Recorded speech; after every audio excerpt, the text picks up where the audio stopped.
Herkese selamlar, saygılar. Her hafta Təbriz saati 9'da, Perşembe günü, her hafta Perşembe günü Təbriz saat 9'da xidmətinizdəyik. Güney Azərbaycandan baxış proqramındasınız. Güney Azərbaycan baxış proqramının 97-ci bölümündəsiniz və söyləşimizə sayın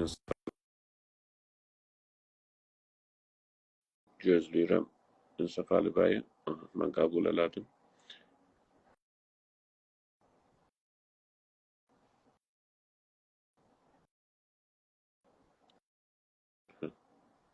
Aleyküm. Selamun aleyküm. Bizim səsimizi eşitdiniz Hətmən. Siz xoş gördük, xalı zəhvanız. Biz də sizi xoş gördük, sağ olun. İndi yenə də Pərşənbədir və Təbriz vaxtı saat 9'dur. Və biz burada sizin xidmətinizdəyik. Güney Azərbaycandan baxış, Güney Azərbaycan milli mənfəətlərinin baxış açısından biz bölgədə olan və Azərbaycanı ilgiləndirən, genəldə Güney Azərbaycanı və genəldə Azərbaycanı və Böyük Azərbaycanı ilgiləndirən qonuları, siyasi qonular, ictimai qonular danışırıq. Və hətta bölgədən xaricdə də, Güney Azərbaycandan xaricdə də hər şey olsa ki, bizi ilgiləndirsə, onları danışırıq. Və Güney Azərbaycanın içində nələr olur və genəldə Azərbaycanda nələr olur, onları danışacağıq. İnsafər bəy, buyurun siz də səlamlaşın yoldaşlarla, bugünkü proqramımıza başlayalım. Salam ərz edirəm tamam baxarlara, qulaq asanlara. Xoş gördük. Umarım keyfiniz sazdır. Sizə də salam ərz edirəm. Umarım ki, sizin də keyfiniz sazdır, yaxşısınız. O cür də görünür, Allaha şükür. Öylədir. Şükür olsun, şükür olsun. Mən xidmətinizdəyəm. Buyurun. Buyurun. Biz bəzi konuları danışacağıq. Əlbəttə, keçən həftədə olan konuları bilirsiniz ki, biz, yəni yoldaşlara, deyirəm, izləyicilərə ki, yəni biz xəbər ajansı kimin deyilik, kimsin xəbərləri deyək ki, nələr oldu. Ancaq biz bəzi konuları, bəzi başlıqları seçirik. Onlar ki, doğrudan bizi ilgiləndirir və ilgiləndirəcəkdir gələcəkdə də. Önəmli olar ki, biz onları önəmli olur. Bəzən ki, yəni bir şey də gözdən salırıq, o da olur. Amma hər halükarda yoldaşlar, bu həftə yoldaşlar bizə yazmışdılar bəzi soruları, sualları və görüşlərini mənə, hətta mənim şəxsimə də. Bizə çalışacağıq, elə sizə də yazırlar. Təşəkkürlər, sağ olun yəni. Ancaq onlara cavab olaraq ya yorumlarımıza həttəmən danışacağıq. Birinci olaraq nə başlığı ələ alalım Sayın Səfər bəy? Oğuz bəy, bu günləri zahirən o Sulduzda soyqırımın il dönümüdür. 57 inqilabından sonra terörist Kürdlər orada bir qan töküblər, çoxlu insanlar öldürüblər və şəhəri işğala çalışıblar. Sonra şəhər əhalisi silahlanıblar. O əvvəliyyə silahlarla əllərində olan qədim Bernodan filandan götürüblər, savaşıblar və şəhəri azad ediblər. Bu önəmlidir məncə. İstəsəniz elə o cür bir gedək, məsələn birini danışaq. Elə bunu dedim, mənim nəzərimdən buradan başlayaq. Yəni önəmli məsələlərdən biri qətliam məsələsidir, işğal məsələsidir. Və bu keçən 100 ildə mütəəssifanə bizim türk dədələrimizin sadəliyi ilə və mübarizə meydanından qorxduqları üçün biz hər şeyi uduzmağa başlamışıq. Torpaqlarımızı uduzmuşuq, hakimiyyətimizi uduzmuşuq, qətliama düşmüşük. Yəni həm qorxublar, hakimiyyəti əldən veriblər, girməyiblər meydana, meydana giriblər, düşmənin səfində oynayıblar, düşmənin nəfinə oynayıblar, onun çıxarına görə savaşıblar. Həm də ki, hər nə iş görüblər, axirində qətliama gediblər, çünki məsələn çox sülh sevərik biz məsələn. Mən bilmirəm biz niyə bu qədər sülh sevərik, məsələn niyə sülh sevərik bir belə ki, özümüzün qətliamımıza göz yumuruq. Yəni hazır oluruq bizi qətliam eləsin, amma bizə desinlər sülhsevərdir, demokratdır. Bu nə cür bir baxışdır? Dünyanın heç yerində belə bir baxış mənə gəlir ki, yoxdur. Amma təəssüflərlə biz belə bir baxışa mübtəla olmuşuq, nəzərə gəlir. Ki, deyirik, bu bir demokratlıqdır, bu dünya gəlişməsidir. Dünyanın heç yerində o zaman ki, hakimiyyət xətərə düşür, o zaman ki, millət toplum qətliam, soyqırım ehtimalı ilə üzbəüz qalır. Millət ayağa durur, savaşır. Bunu biz Sulduzda görürük. Mən əgər diqqət eləsəz, biz məşrutə dövründən bu üzə uduzmağa başlamışıq. Yəni birinci hakimiyyətimizi ələ vermişik. Qacar zəifliyibdir. Ondan sonra biz gəlmişik farsların və Məsihiyyət dünyasının meydanında onların çıxarı üçün oynamışıq. Məsələn, Təbrizdə durmuşuq, Qacar dövləti ilə savaşmışıq. O tərəfdən fürsət yaratmışıq. Qacarın 2-3 dənə ordusundan adamı var. Onlar gəlsinlər Təbrizə.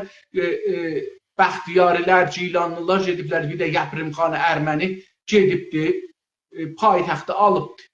Bir dənə yəni kodita, rəsmən bir kodita olubdur. Rəsmi bir koditadır. Buna kodita deyərlər. Yox. Dövləti zəiflətmişik. Ondan sonra gəlmiş Şeyx Məhəmməd Xiyabani bir istiqlal elan edib, bir dövlət düzəldib, Azadistan. 6 aydan sonra durmuşuq, qaçmışıq, savaşmamışıq, qətliama mübtəla olmuşuq. Ondan sonra gəlib Pişəvəri rəhmətliğin dövrəsində yenə də eyni oyun başımıza gəlibdir. Niyə? Çünki vaqəən ciddi olmamışıq. Vaqəən özümüzü tanımamışıq. Biz kimik? Biz fikirləmişik ki, tamam, bir zaman bizim dədələrimiz bu İrandan böyük bölgəni Oğuz bəy alıblar, savaşıblar, alıblar. Yəni Azərbaycanlılar, Azərbaycanlı insanlar, türklər durublar, gediblər bugünkü İranı biraz Əfqanistandan, biraz Pakistandan, biraz da üstdən, biraz indiki bugünkü Ermənistandan, bugünkü Gürcüstandan, biraz da bu indiki Türkiyənin gün çıxan tərəflərindən biraz alıblar, bir dövlət qurublar. Amma nə olsun ki, ondan sonra başlamışıq əldən verməyə. Hər gün günü-gündən dalıya getmişik. Niyə üçün hazır deyil? Mən fikir edirəm ki, bu Sulduzun məsələsi, qətliamın fikir edirəm ki, danışmalıyıq. Bunu millətimizə deməliyik ki, biz yenə də eyni həman güclərin, eyni həman terrorist şeylərin, yayımcı, istilacı, işğalcı güclərin yenə də ikinci dəfə amacındayıq. Biz bir dəfə İran bizi işğal edib, işğal altındayıq. İndi işğalda işğala gedirik biz. Dubarədən bir işğaldan bir işğala. Bunu gərək nəzərimə gəlir ki, millətimiz bunu nəzərdə tutsunlar ki, biz hər vaxt difa eləməmişik, şikəst yemişik. Hər vaxt savaşmamışıq, difa deməyək. Hər vaxt savaşmamışıq, şikəstə getmişik. Savaşan millət həm özün qurur, həm dövlətin qurur. Siz buyurun, əgər sizin də bir sizdən dinləyərim. Əgər sözünüz bitmişsə, mən də görüşlərimi bu barədə deyim. Mən dedim, mənim yəni feylən bu qədər. Öylədir, yəni sizin sözlərinizə qatılıram. İran dövlətinin də İran Fars sistemi içində orada vardı. Güney Azərbaycan işğal halındadır. Və öbürü millətlərin topraklarının da bunun Sistanı olsun və üzr istəyirəm, Bəluçistan bölgəsi olsun ya ərəblərin bölgəsi fərq eləməz. İran dövlətinin də nəfi nədir ki, biz orada Kürt yayılmacılığının bəlası ilə uğraşaq. Və Güney Azərbaycan Türk milləti Kürt millətini özünə düşman bəlliyə. Halbuki Kürt milləti bizim düşmanımız deyil. Kürt milləti bizim qonşu millətimizdir. Necə ki, Fars milləti bizim qonşu millətimizdir. Necə ki, Erməni milləti bizim qonşu millətimizdir. Və Gürcü milləti və Rus milləti. Biz belə, yəni biz bir yerdə yaşayırıq, bəlli bir coğrafiyada yaşayırıq. Biz nə daşınıb gedənik, nə onlar daşınıb gedəndilər.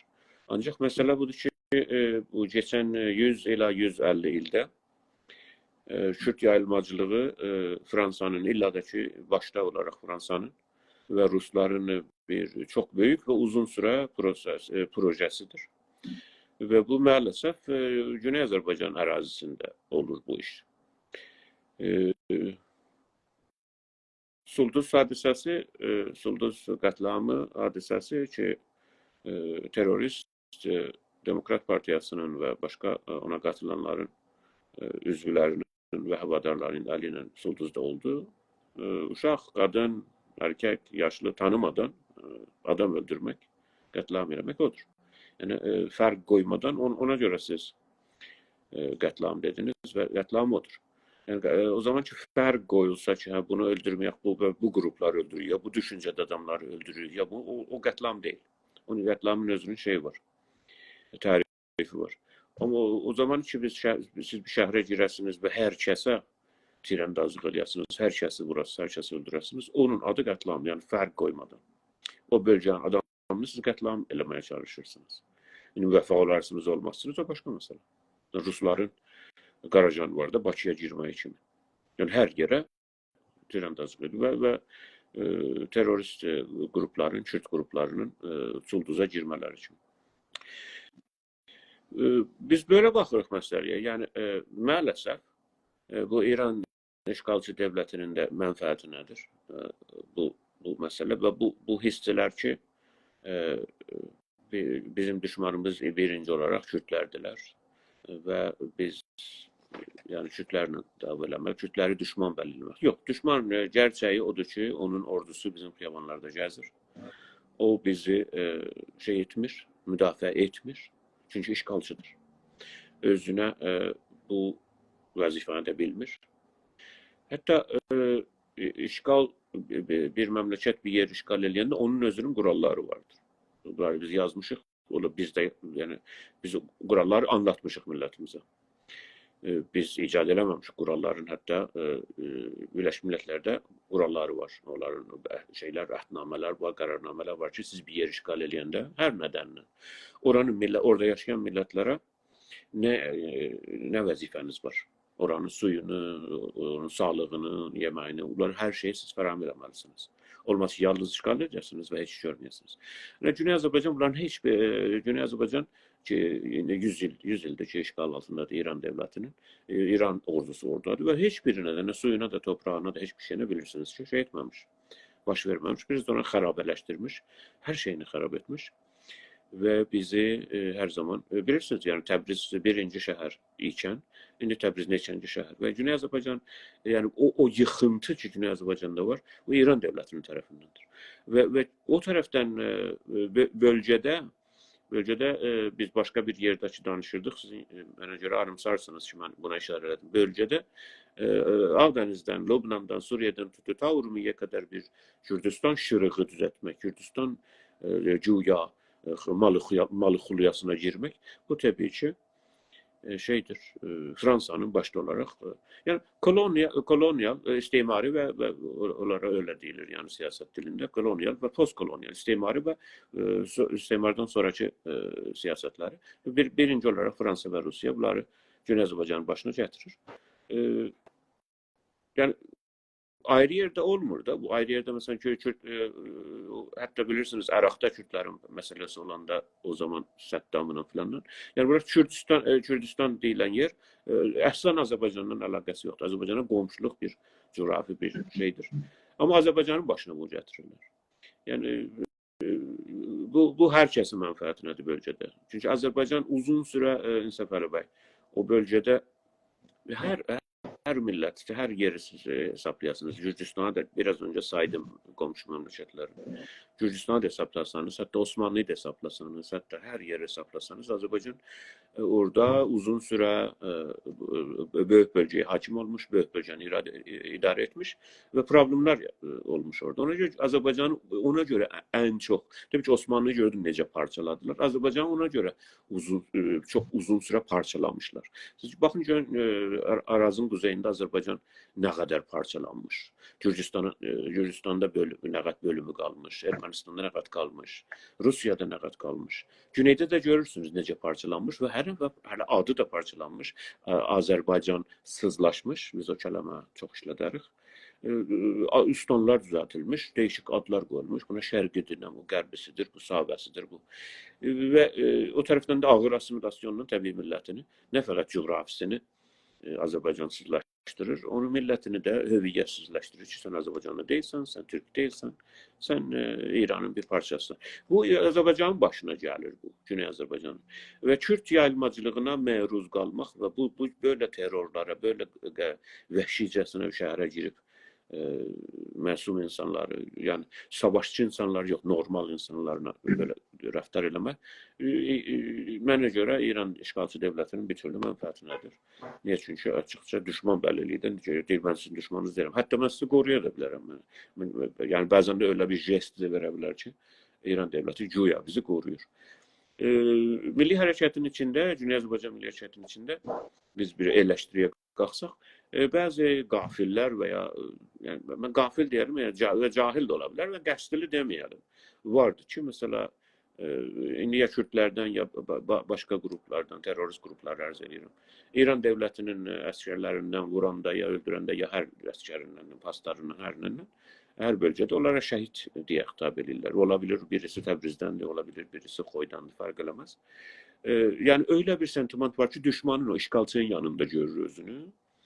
Yəni əslində ona bu həmən siyasətin müvəffəq olmağıdır ki, İran dövlətinin siyasətini siz düşmanı o pejak və Kürt terroristi təyin edirsiniz. Mən demirəm ha düşman deyiləm. Mən onu demək istəyirəm ki, bu İran işgalçı sistemi sizi qoruyucu, qollayıcı kimi görünür oradan. Vəl elə həmən əskər də gəlir sizin şəhərdə, sizi həmən əskər, həmən paslarda sizi əzən odur, sizi işgal edən odur. Əgər o sizi bu işgal vəziyyətindən siz çıxsanız, onda siz zaten silahlanarsınız, zaten ordunuz olar, değişik silahlı gücləriniz, qollarınız olar, gücünüz olar. Onda zaten Kürt terrorizmi Güney Azərbaycan ordusunun önündə dura bilməz.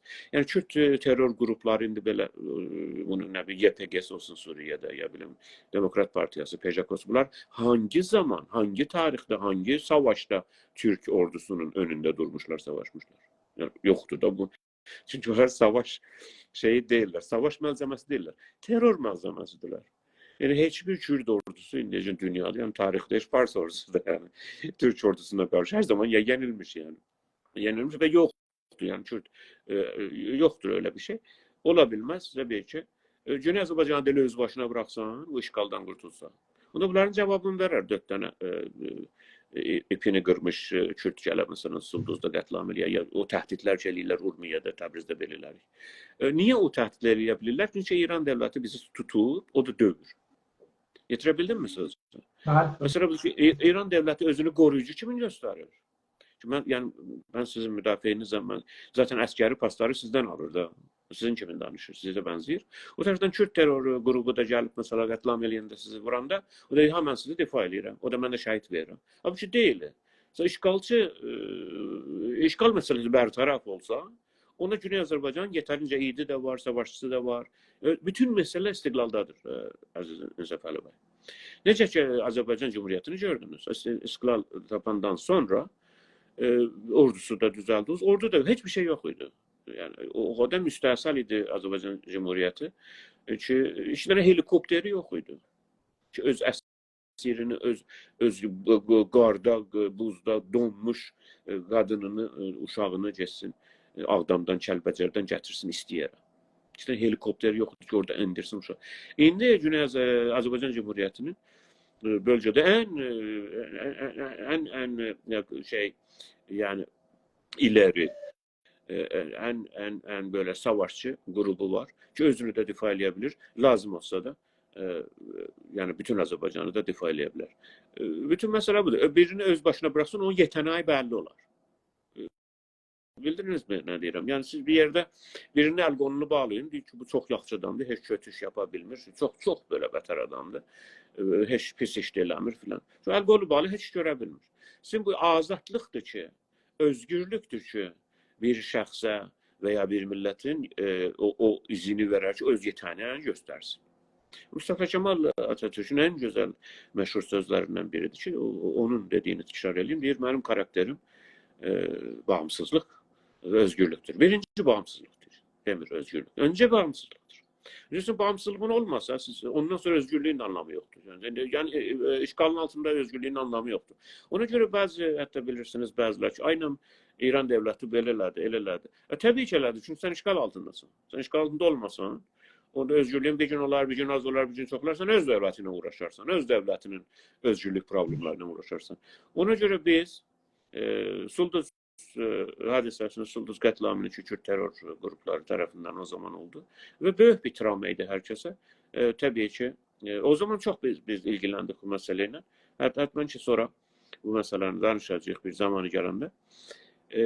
Əsla Güney Azərbaycanlının sülhsevərliyindən, savaşmamazlığından, qonaqpərvərliyindən bu sözlər deyirlər ya, boş-boş sözlər. Əsla öyle deyil. Güney Azərbaycanlının müstəqil olmamağındadır.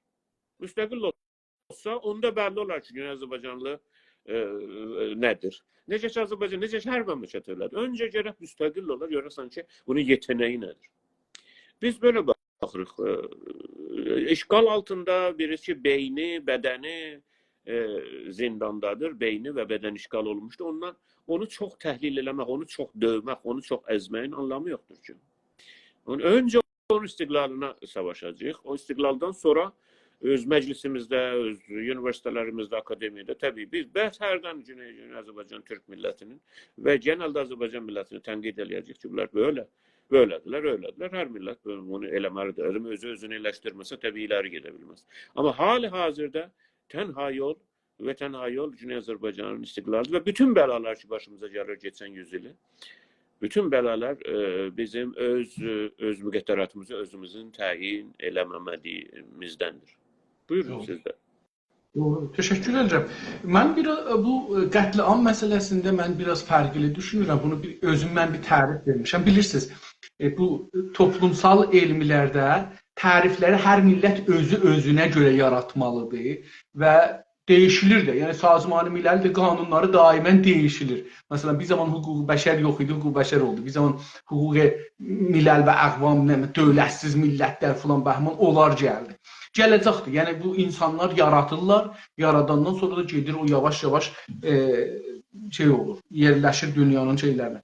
Mənim nəzərimə qətliam bu deyil ki, girələr şəhərdə hamını öldürərlər, ya hamını öldürmək istəyər. Yox. Mənim nəzərimdə və bunun üstündə çox dayanıram.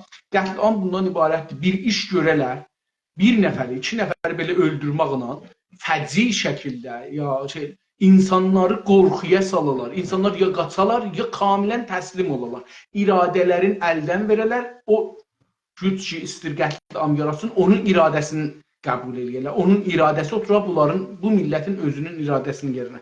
Məncə qətliam bundan ibarətdir. Çünki adamları çox yerdə adı qətliamdır, amma gəlib 50 nəfər, 10 nəfər, 5 nəfər öldürübdür, qalan təslim. Məsələn, inqilabda, 57 inqilabında mən mötəqidəm qətliam oldu.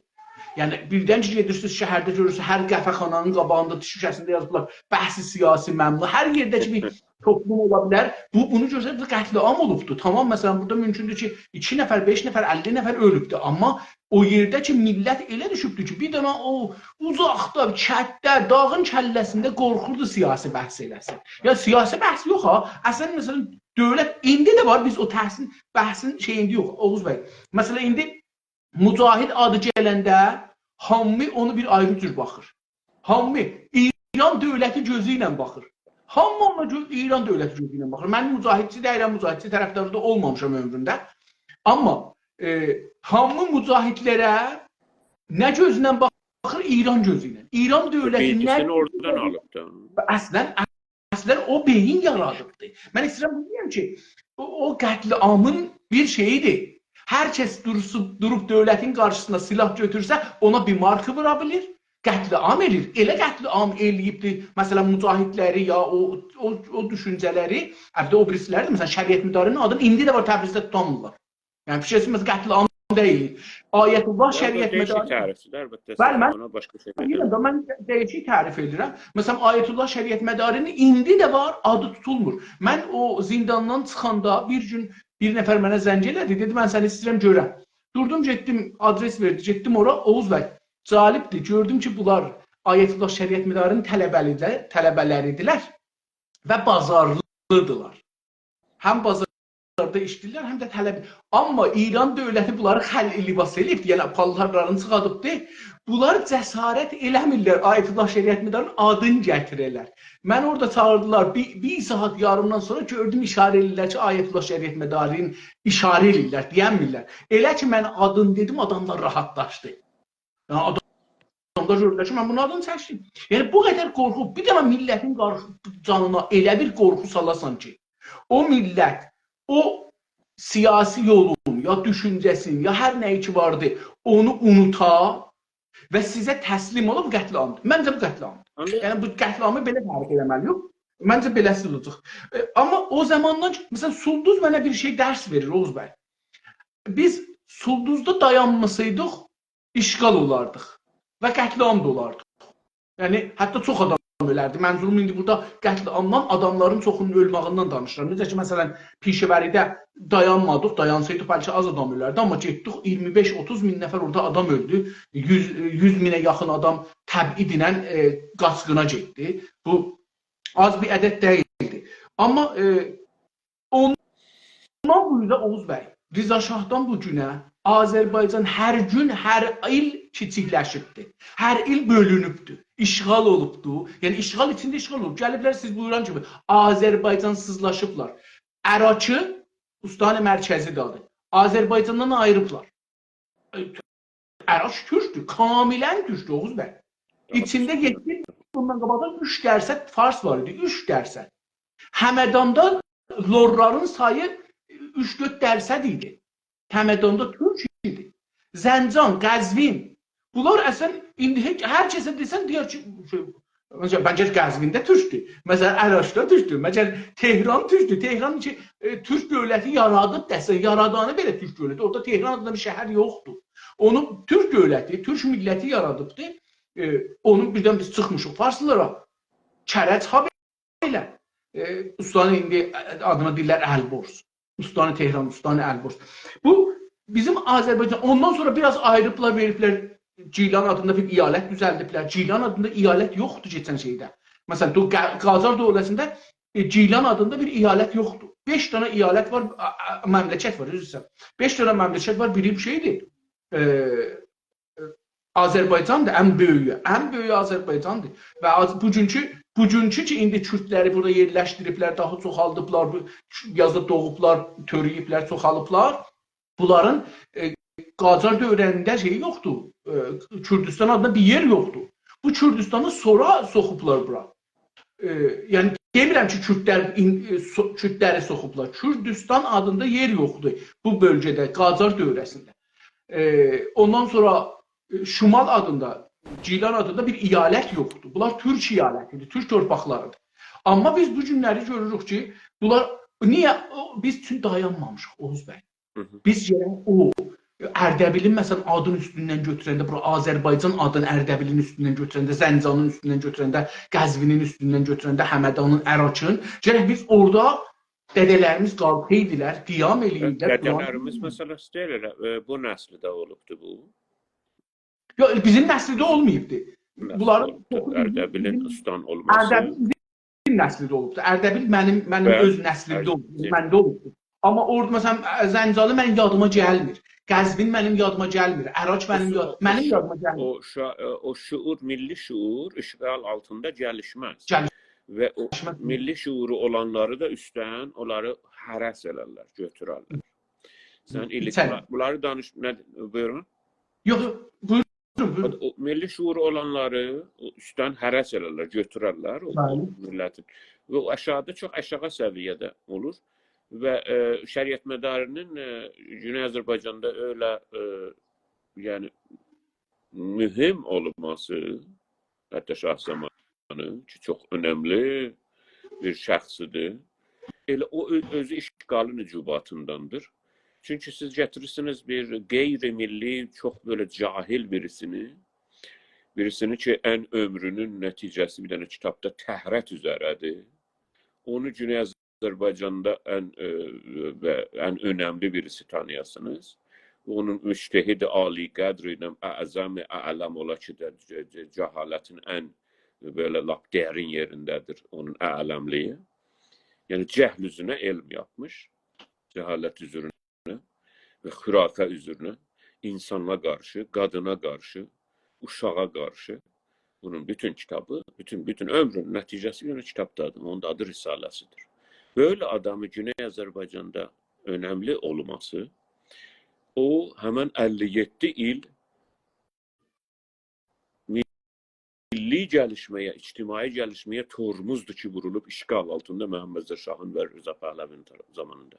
Güney Azərbaycan müstəqil olsaydı 1920-lərdən, yəni Qacarlardan davam etsəydi, o gəlişmə davam etsəydi, siz baxın 100 il öncəki Təbrizdə çıxan qəzetlərə, 100 il öncəki Azərbaycanda, Mərəğada, Təbrizdə çıxan yazılara, indikindən belə daha modernidir düşüncə. Orada çıxanlar arz edirəm. Yəni çünki biz o Avropada, Viyanada olan qəzetlərdən yox, onlardan biraz gəridəydik. Bakıda çıxan qəzetlərə biz millətin aydınını hardan tanıyacaq? Millətin içində olan qəzet oxuyardılar da, o zaman internet yox, televizyon yox. Gəncədə çıxan, Bakıda çıxan, Təbrizdə, Mərəğada çıxan yazılara baxanda, kitablara, notlara, namələrə və illa da qəzetlərə baxanda görürük ki, Güney Azərbaycan Qacar zamanının sonlarını arz edir.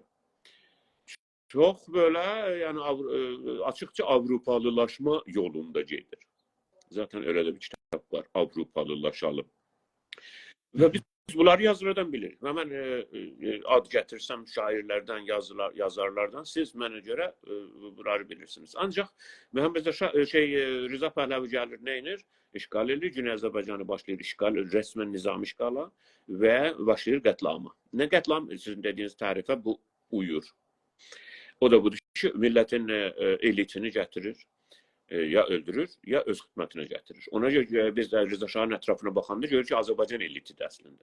Rza Şahın ətrafındakilər, İranı idarə eləyənlərin o 17-18 ildəki Rza Şah idi. Oğuz bəy, mən burada sizin fərmayışda bir şey əlavə edeyim. Mən Əhrarda o Sərdəbir olan dövrümdə bu hər gün ki mətləb yazırdım, bir dana bölüm ayırdım. Məşrutə dövründə Azərbaycanlılar qəzetlərdə, ruznamələrdə nə yazıblar? Onu götürürdüm oradan. Xəbərim var ki, sizin məşrutə. O zaman ki mən təhqiq edirdim bu şeyin üstündə, bu Rza Şah filan, Bəhman bunların üstündə. Gördüm ki, Rza Şah dövründə qanuni əsasını, anayasanı dəyişdiriblər. 2 dənə əsli dəyişdiriblər. Çünki türkdür. Kollən hakimiyyət, siyasilər hamısı türkdür. Amma qətlam eliblər, buyurunuzu alıblar yanlarına. Bir də ki, framasonlardır da, yəni həman mütəəssifən. Həman Azərbaycanlılardır. Yəni bəluçlar deyirlər. Xeyr. Qanun dəyişdiriblər. Seçilməsi anayasaya. Deyibdir ki, posta gələ bilməzlər. 2 dənə post istinadır. Əgər Rza Şah ölsə, bir türklər vəliəhdi naib məqamı şey ola bilməzlər. Bir də vəziri savaş, difa savaş. Bu 2 dənə ola bilməzlər. Bunlar gərək Farsın əlində ola. Özü savaş naziri idi, özü də türk idi. Yəni Azərbaycanlı idi ən azından. Orada Tarix və Türk qarışığı var idi. Hər halda mən görüşümü bitireyim xidmətinizə. O da budur ki, siz şəriət mədariyə, Molla şəriət mədariyə işarə elədiniz. Biz məcbur deyilik hər şeydə həttəmən mütəbiq olaq. Məsələ budur ki, Güney Azərbaycan öyle ki gedirdi 1900'lərdə, 1800'lərin sonunda və o bölgədə ən iləri bir sistem idi. Və 1918'də zaten 1918'də İslam dünyasının və Türk dünyasının birinci cumhuriyyətini yaradan, yəni Məhəmməd Əmin Rəsulzadə məsələn Mirrixdən filandan gəlməmişdi. O millətin içindən idi. Özdə elə bir zamanda yəni İrançılıq da yapmış yəni bir tərəfdən. Yəni peşəvari kimi. Amma bunlar nəyi göstərir? Mən yalnızca iləriciliyi arz edirəm. Modernləşməyi, Avropalılaşmayı. Ki bu Azərbaycanda görünürdü. İlla da Quzey Azərbaycanda və həttəmən də ki Güney Azərbaycanda. Lap belə Tehranına qədər. Və Güney Azərbaycanda mərkəzi haradır? Təbrizdə və Tehran'da o zaman. Sizin rəsmən işarə elədiyiniz kimi. Yəni bunlar nə Bəluç idilər, nə Ərəb idilər, nə Kürd idilər. Şaşyola idilər. Amma hətta Rza Pəhləvi zamanı o bölgəni idarə edənlərin çoxu Azərbaycanlılar olublar və sözdə türk olublar. Bu da maalesef. Ancaq bu gəriləmə bahis olur. Böyük bir tormuz ki vurulur Güney Azərbaycanın gəlişməsinə, ictimai gəlişməsinə. Onun nəticəsindədir ki, cahillər, ne bileyim, mollalar, dinçilər, şəriət mədarı kiminlər və onun əvan, ənsarı və değişik rəngidə mollalar gəlir. Elə olur ki, Rza və Məhəmməd Rza Şahın hükümetinin ortalarında 1970'lerde ve her şey takriben mollaların arındadır. Yani bütün Azerbaycan polarize olmuş. Polarize olmuş. Ya beterden çok böyle açıkça batıcı olmuşlar. Amerikancı ve batıcı olmuşlar. Ya da ki, bətərdən İslamcıdılar gecə namazı qılırlar və yəni qadını xiyabanda saçının teli görünür, onu dövməyə hazırdılar. Yəni bu ifratilər. Bunlar ikisi də Azərbaycanlıdırlar, ikisi də əksərən türkdülər bu qrupun. Və o biri tərəfin, o Məhəmməd Şahın dediyi kimi ki, irticai surxu və siyahət, mən eşitibsiniz bunu. Ki, irticai surxu, əlbəttə yanlış söz idi, ki, daha sosialist düşüncələri deyirdi və irticai siyah. Məhəmməd Pəhləvi irticai siyaha bətərdən meydan verirdi, illa Azərbaycanda. Şeyh Heydərinin Azərbaycanda böyüməsi və İranda çox tanınmasının tanınması işgal siyasətlərinin nəticəsində idi. Buyurun.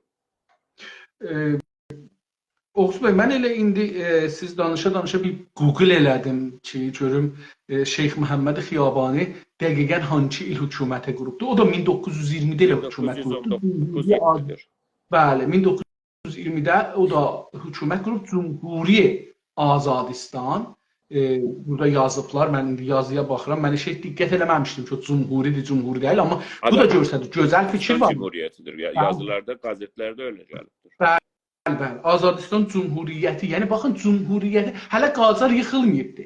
Rıza Şah kodita eləməyib təqribən, o Rıza planı, Rıza Şah deyil o zaman, Rıza Mirpənd kodita eləməyibdi, yəni ingilislər kodita eləməyiblər, amma bu adam ayıqdır, dünyanı görür, gedişatı görür, siyasət gələn illərdə nə olacaq onu görür, dövləti qurur, amma təəssüflə o da elə biraz Məhəmməd Əmin Rəsulzadə biraz gec yıxılır hökumət, bu biraz çox tez yıxılır, mütəəssifanə, amma görünüşü vardı.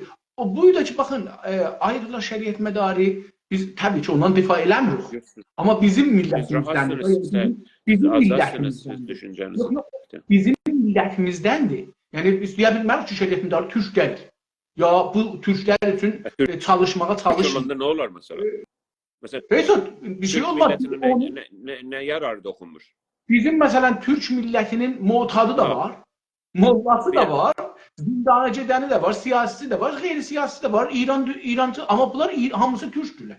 Yəni Türkdür, Azərbaycanlıdır. Türkün tərifi olmayınca, siz bir intellektual bir insan olaraq, Türkü tərif etmədən, öyle Türkdülər nə demək?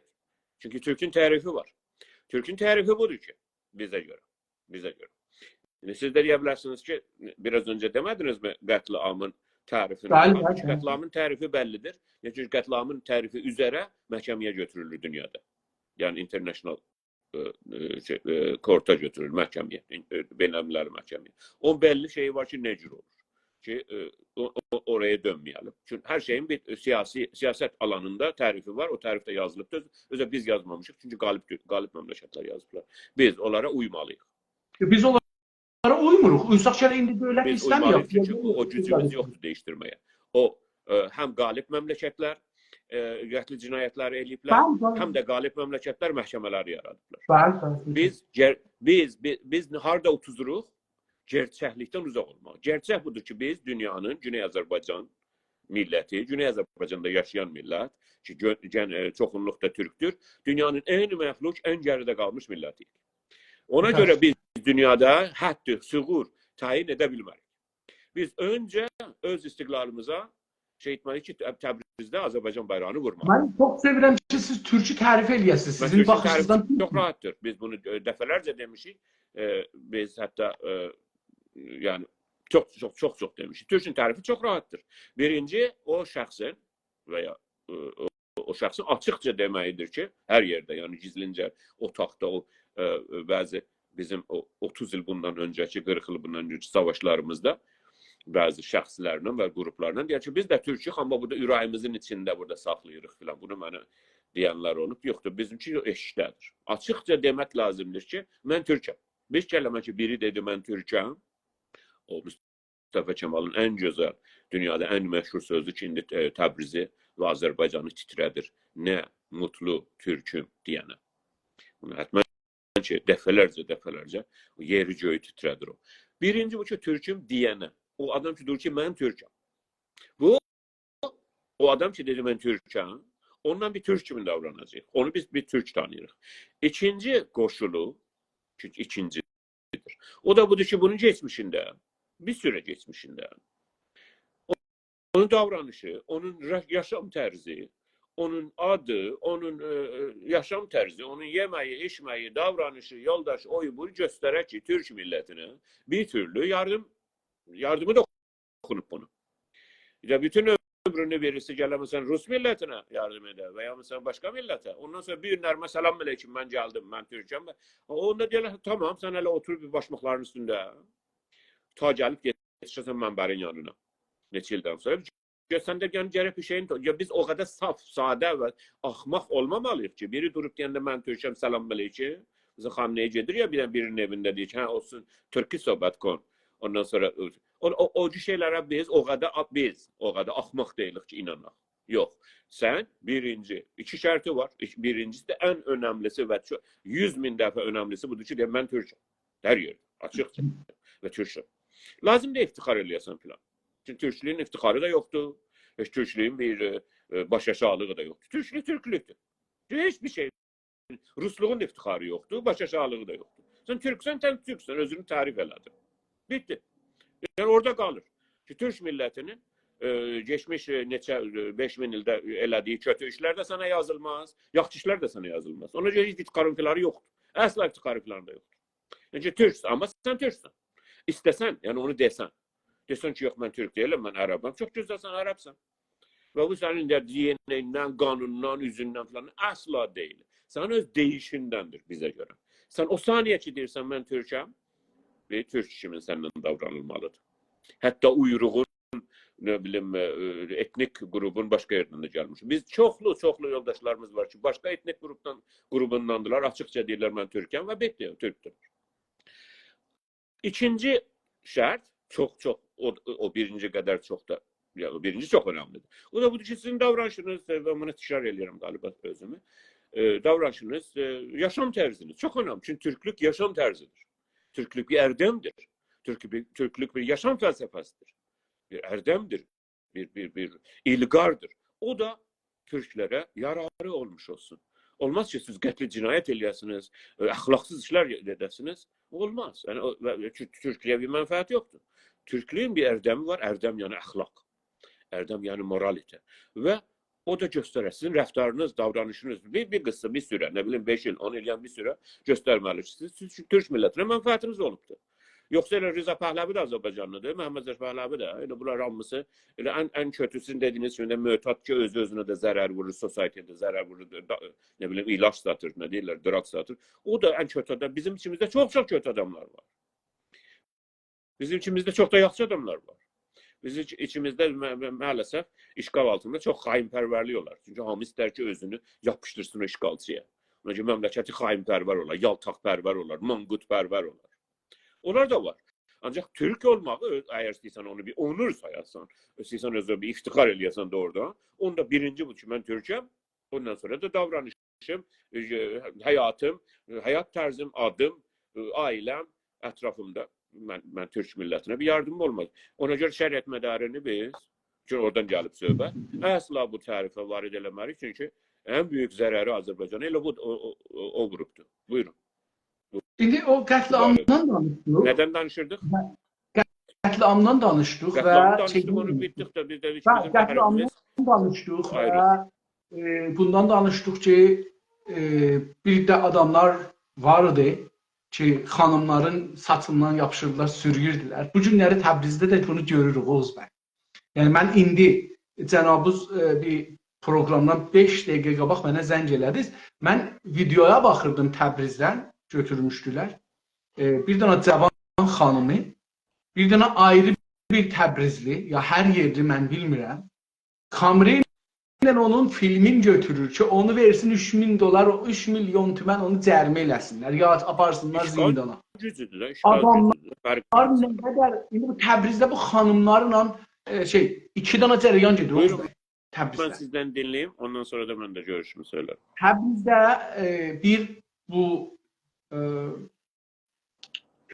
traktor müsabiqələrinə xanımların getməsi, orada onların milli şüar vermələri, o gözəl rəftarları, çox gözəl insani, siz indi Türkü tərif eləyəndə, bir Türk kimi davranışmaları, rəftar eləməkləri, o xanımların. Nə gözəl. Bu bir tərəfdən görsəndi. İndi bir tərəfdən də Təbrizdə Hövzə Elmiyə Mollaxananın tələbələri, mollaları götürüblər bir məktub yazıblar. Azərbaycan ustandarına ki, bu fətvalarda, üləmanın fətvasında ki, indi cənabınız da üləmadan işarə elədi Ayətullah Şəriət Medariyə, onların fətvasında üləmanın, Ayətullah Şəriət Medarinin fətvasında belə bir şey yoxdur. Ayətullah Şəriət Medarinin mən fətvasını bilirəm. Orada məsələn deyir ki, hər kəs nə cür geyinsə azaddır. Xüsusən məsələn soruşurlar ki, birinin saçı görsənir, birinin uşaq əmişdirir, döşü görsənir, bunlarda nə olar? Deyir ki, əgər o toplumda o ürfüsə, ürf okey, ürfü qəbul edir Ayətullah Şəriət Medari bu məsələdə. O kimdir ki, qəbul eləsin, kimdir ki, kim? Hər halda, üləmadan da, üləmadan biridir. Yox, Allahın nişanəsi deyil. O bir dənə dərəcədir. Gökçüra kimi bir dərəcə veriblər. Doğrudan Allahın nişanəsi deyil ki, özlərindən orada bir Türkçə Allahın yəni simgəsi. Allahın simgəsi yoxdur. Onlar nə? Gökçüra da o cürdür da Oğuz bəy. Məsələn, cənabınız döşdürdü yax. Biz doktordan danışmırıq, biz Ayətullahdan danışırıq. Kim vermiş? Ayətullah bir dənə ləqəb, bir dənə idari sistemdir, bir dənə sistemdə dərs oxur, yetişir ora. Hansı İndi o kim hansı yetkardan ya olur Allahın simgəsi? Allahın simgəsi də addır, dərəcədir. Elə bir sipahbud. Sipah.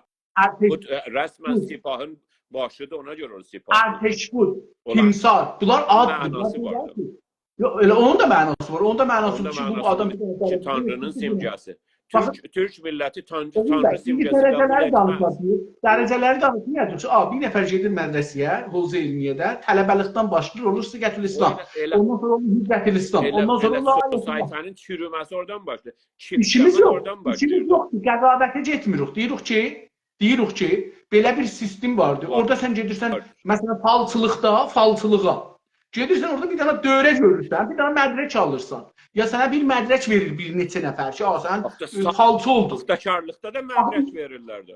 Ərz edirəm. Saxtakarlığın şeyidir də. Onunla müxaliflik deyəbilirəm, kilisada da var. Kilisada da bu var. Kilisada da var. Olması buna dəlalət eləməz ki, bu saxtakarlığı Azərbaycanı bədbəxt edən bu Ayətullahlardır da. O Ayətullah dediğiniz bir dənə onların nəzərində, mənim nəzərimdə məsələn bir dənə dərs sisteminin adıdır. Mənim özümün nəzərində. Amma onların nəzərində bir dənə dərəcədir də. Siz bu mədrəsədə oxursunuz, bu dərəcəyə yetişəndə sizə bu ad verilir. Eyni gedirsə oxursunuz, lisans, fövq lisans, doktora, fövq doktora, professor. Ərəbcəni məndən daha yaxşı bilirsiniz. Ayətullah Tanrının simgəsi demək deyilmi? Mənasını danışmırıq ki. Dərəcədir. Mən ərz edirəm dərəcədir. Mən bir şeyin mənasını bilmirəm, o neyinirəm, o məmnədər mi? Yox, dərəcədir. Burada addır, şey deyil. Bu anlamda deyil ki, mən Allahın nümayəndəsiyim yer üzündə. Siz o cüzü məna eləyə bilərsiniz. Allahın elə şey yoxdur. O dərəcə elmi dərəcədir. Yəni o indi deyək elmi də, hövzəvi dərəcədir. Bir dənə sistemdə ərzişgüzarlıqdır. Ərziş qoyurlar ki, ağa sən bir belə oxudun, bu imtahanları keçdin, sən əlan bu dərəcəni aldın. Bu dərəcənin adı nədir? Siğətül İslam. İslamın siğəti yatmaq dərəcəsidir. Müftəyə yat. Tamam, onu yatmağa dərəcə verir. Bir dənə dərəcə verir. Yəni biz indi onu bəhs eləmirik. Düzdür, qələtdir sizin ya mənim nəzərimdə. İstirik ki, bir dənə sistem var, education sistemi. Bu education özdə məsələn fikir eləyək sizin nəzərinizdə cəhli ölkədir. Mən buna inanmıram. Mən inanıram ki, o da bir dənə sistemdir. Education sistemidir. Amma sistemdir də. Bəli. Elə cəhli də sistemdir. Cəhli də sistemdir və kamil sistemdir. O cəhl sistemi elm sistemindən daha güclüdür. Məsələn, Güney Azərbaycan dilində cəhl sistemi hakimdir. O da din sistemi. Dünyanın bir çox yerlərində cəhl sistemi demirik. Güney Azərbaycan deyirik. Azərbaycanda da oturdu. Dünyanın bizim işimiz yoxdur. Elə siz qırmızı kira keçirsiniz. Amma burada necə ki məsələn cənabı kira keçəndə mən deyirəm siz qırmızı kira keçibsiniz. Siz deyirsiniz ki o biri xiyabanda da biri keçib. Mən o biri xiyabandakını danışmıram ki, sizin qırmızı kira keçməyə danışıram. Mən də onu deyirəm ki, dərəcə məsələn dərs oxumuşuq, hamımız getmişik danışqata dərs oxumuşuq. Laysensin mənası nədir? Mücəvviz. Biz lisans alanda demirik ki, məsələn mücəvviz almış. Mücəvviz almış, türkçəsində. Ha, mücəvviz yerə onda olur, Yazmış. amma mücəvviz deyil, bu şeydir, lisansıdır. Yaxşı, nə mənə lisans almışıq, nə mənə mücəvviz. Fوق lisans nə deməkdir? Ha, mənası odur. Yəni mənalar dərəcə gələndə məna axtarmır. Əlbəttə bəlkə ad qoyanda məna qoyublar. Ha, adı məna üzünə qoyublar. Amma addır. Bu feilən bir dənə dərəcədir. Deyir, bu adamın bu səlahiyyətləri var. Lisans qoyasanız bu quşu gənə də saxtakarlıq şeyidir, simgəsidir. O ayrı bir şey. Onu bəhs eləmir. Yəni baxın, bu sığırçın, bu serçə, bülbül olmaz. Cənabınız o zaman ki dediniz ki Ayətullah sözü Allahın nişanəsidir, kim ona veribdir? Mən də deyirəm, mən vermişəm, mən ona dərs vermişəm, cəhli. Ona demişəm ki, bu kitabı sən oxuyandan sonra Ayətullah. Allahın simgəsi olmağa yer üzündə yetki yoxdur. Allahın simgəsi deyil ki, mən bir onu lüğətli işlədirəm. Coca-Cola yerinə işlədirəm Ayətullah. Nə rəbti var? Yəni siz mənə cavab verin. Ayətullah yerinə, Coca-Cola yerinə mən Ayətullah öyleysə deyin Coca-Cola şəriət mədarı. Yox da Coca-Cola demirəm. Mən deyirəm Ayətullah şəriət mədarı. O zaman ki siz deyirsiniz ki adlı şey deyil. Bu nümayəndəlik göstərir. Abdullah da o cürdür. Yox, siz Abdullah da o cürdür. Adlı şey deyil. Nökər deyil. Əl-qulu deyil. Əl-qulu qulunun əlinin qulu deyil. Tərif olunmadan mən siz buyurun, siz danışın. Tamam, danışıp getdi. Oradan da şeyler dostlar bəyənirlər. Galiba bu tür bir şeyləri dostlarımız bəyənirlər. Mən sözümün əvvəlində dedim, biz məcbur deyilik müntəbəq olaq və mütabiq olaq. Tabii ki. Əsla öyle bir çünki mən öyle deyiləm. Bilirsiniz, biz mənim ömrümün çoxu azad yerdə yaşamışam. Mən əsla heç danışmıram sizinlə, heç kəsinlə. Mənim görüşüm budur. Ola bilər də yanlış olam, %100. Hər zaman da mən sevinərəm siz mənim görüşümün, siz və ya hər kəs görüşümün yanlışlarını mənə göstərər. Ayətullah demək dünyada ən böyük saxtakarlıqdır. Çünki sizə deyir ki, mən birinin simgəsiyəm. Hanı? Yoxdur böyle bir şey. Sizə bu yetkiyi verəndə yoxdur. Bütün saxtakar. Yəni o deyən şarlatanlığın ən böyüyüdür. Hələ bu da populizm bilirəm. Yəni bu təfsiri. Bu təfsir ki, cənabınız buyurdunuz, bu İranda da rayetdir. Yəni İran deyilən yerdə həm Azərbaycanda rayetdir, həm də şeydə. Mən də deyirəm ki, bəzi kəlmələrdən biz bunu dedikcə millətin zehninə bunu yerləşdiririk ki, bu Allahın simgəsidir yer üzündə. Xeyr, bu cür deyil. Bu bir dənə dərəcədir. Bir kitabı oxuyandan sonra bunu verirlər bu adamı ki, sən bu dərəcəyə yetişdin. Bu cür olanda onun dərəcəsini gətiririk əşaya.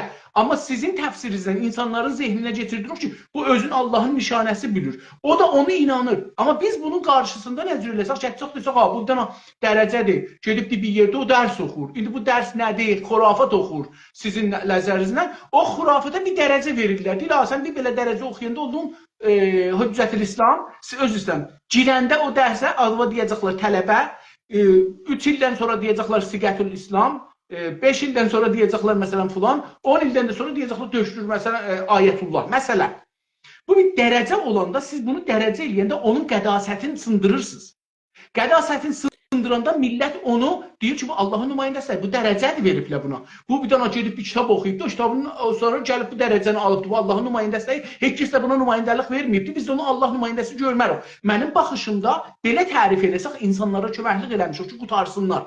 Amma o birisi baxışda Kəbirini tanıyırsınız. Kimi? General Kəbir. Ben eşitmişəm adını. Azərbaycanda da fikirəm ki, firqə dövrəsində də olub. Səttarxanın damadıdır, nə idi belə bir şey. Səttarxanın damadı. Siz bilirsiniz General Kəbirin necə bu həyatdan getdi? Xeyr, bilmirəm. Onu Məhəmməd Zəşahın ordusu 1-2 həftə milli hökumətimiz yeniləndən sonra qətlamların içində dara astı və bədəni uzun sürə qaldı orada şeydə. Darağacı. General Kəbir dünyada en gözəl insanlardan biri. Bilirsiniz Güney Azərbaycanda niyə şəriət mədarı çox mühümmidir, tanınır. Amma General Kəbiri tanınmır. Amma Bulut Qaraçoğlu tanınmır. Bulut Qaraçoğlu az tanınır, Şəhriyar çox tanınır. Yəni çünki Şəhriyar uzun sürə o işğalın zəncirini, qəlladəsini boynuna saldı. Və Fərəh Bəhrəviyə və Məhəmməd Zəşah və hər kəsə, bütün cəllatlara, cəllatların çəkmələrinə baş əydi. öpdü onların çəkmələrini. Amma Bulut Qaraçıoğlu yapmadı. Ona görə General Kəbiri darda asıldı. Şəriət mədarı kimin adam? Özü və Əvan-ı Ənsarı və oğlu da kimdir? Bütün Azərbaycan Milli Hərəkatının düşmanlarındandılar. Və elə şəriət mədarisi də, Taliqanisi də, bütün ayətullahlar. Niyə böyle? Çünki bunlar işğalın cübatındandır. Çünki gəlir kimi mühim eləyir sizə? Kimi ayətullah, Allahın simgəsidir. Mənə görə əgər Allah varsa, onun simgəsi General Kəbirdir. Tabii bu bir nəzərdir. Əlbəttə ki, Yəni, nəzər. Mən Ben nəzər deyirəm da. Bu bir nəzər. nəzərdir deməklə önəmini azaltmaq olmaz. Güney Yox, Azərbaycan bunda müstəqil müxalifət olsaydı, eləmək olmaz. Güney Azərbaycan müstəqil olsaydı, rəis vəziri post telgraf ve telefon, yani General Kəbirinin uşaqları, onun Əvan-ı Ənsarı, onun yoldaşları, bizim yoldaşlar Güney Azərbaycanda gəlişlər. Şəriət mədarlar onlar deyir molla ki, müfqor, yesin işini yazsın, ömründə bunu icad edememiş. Bize bunu icad edən lazımdır, bize iş görən lazımdır, bize memleket ve bu dünyanı düzeldən lazımdır. Haperut alemlerini bize Risalədə təhrət almaq şeyi ve qadını necə əzmək şeyləri lazım deyil. Məncə bu bəhs lazım qədər üstündə danışdıq. Dostlar da müxtəlif nəzərləri gördülər. Yəni burada iki dənə müxtəlif nəzər bir-birini yani danışdı. Niyə şəriət mədarı mühümdür, General Kəbiri və Pişəvəri mühüm deyil Azərbaycanda? İşğalı cübatındandır. Yoxsa şəriət mədarı bir adam. Cübatındandır. Amma mən yenə də burada indi qeysaq, indi bəhsə qeysaq. Məsələn, o xidməti ki, Şəhriyar eləyibdi, qərətorlu eləyənməyibdi. Şəraitinə baxarıq, ha, o düzdür. Siz də mənə deyə bilərsiniz, tamam, qərətorlu kollən işğalı qəbul eləməyib və sən antendən silinibdir, heç kəs onu görməyib. Təşəkkür ederim. Onu deyə bilərsiniz. Yəni o doğru sözdür. Yəni mən onu demərəm. Amma bu tərəfdən də deyirəm ki, o işi ki Şəhriyar gördü, o Şəhriyar gördüyü işi məsələn Əla Tehraniya o şey. Ya əslində onlar hamısı o işğalı qəbul eləmək şeyin içindədir. Siz hətmən ki siz məndən daha çox bilirsiniz bizim Azərbaycanın və Türk millətinin əmsalı hikəmini. Bir dənə bir oğru gedib bir dənə kəndə ki, kətdən oğurluq eləsin. Sabah namaz vaxtı, belə gün istəyir, çıx ondan biraz qabaq. Demək ki, bu kənd, oğrular şahı bu kənddə yaşayır. Yəni, bütün bu kənd oğrudur. Hamısı oğrudur. Oğrudur. Oğruların şahı da burada yaşayır. Hər halda görür... İrandır da, denə İrana gedib də, adamı oğurluğa gedib İrana. Hər halda bunlar itləri açırlar, bu oğrular. Kətdə ki, bu da qaçır kətdən də.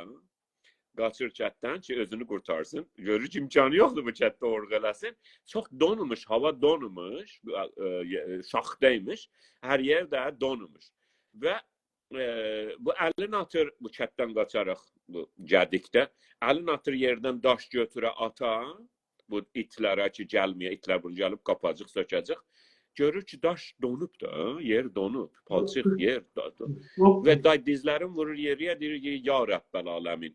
İtləri açmışlar, daşları bağlamışlar.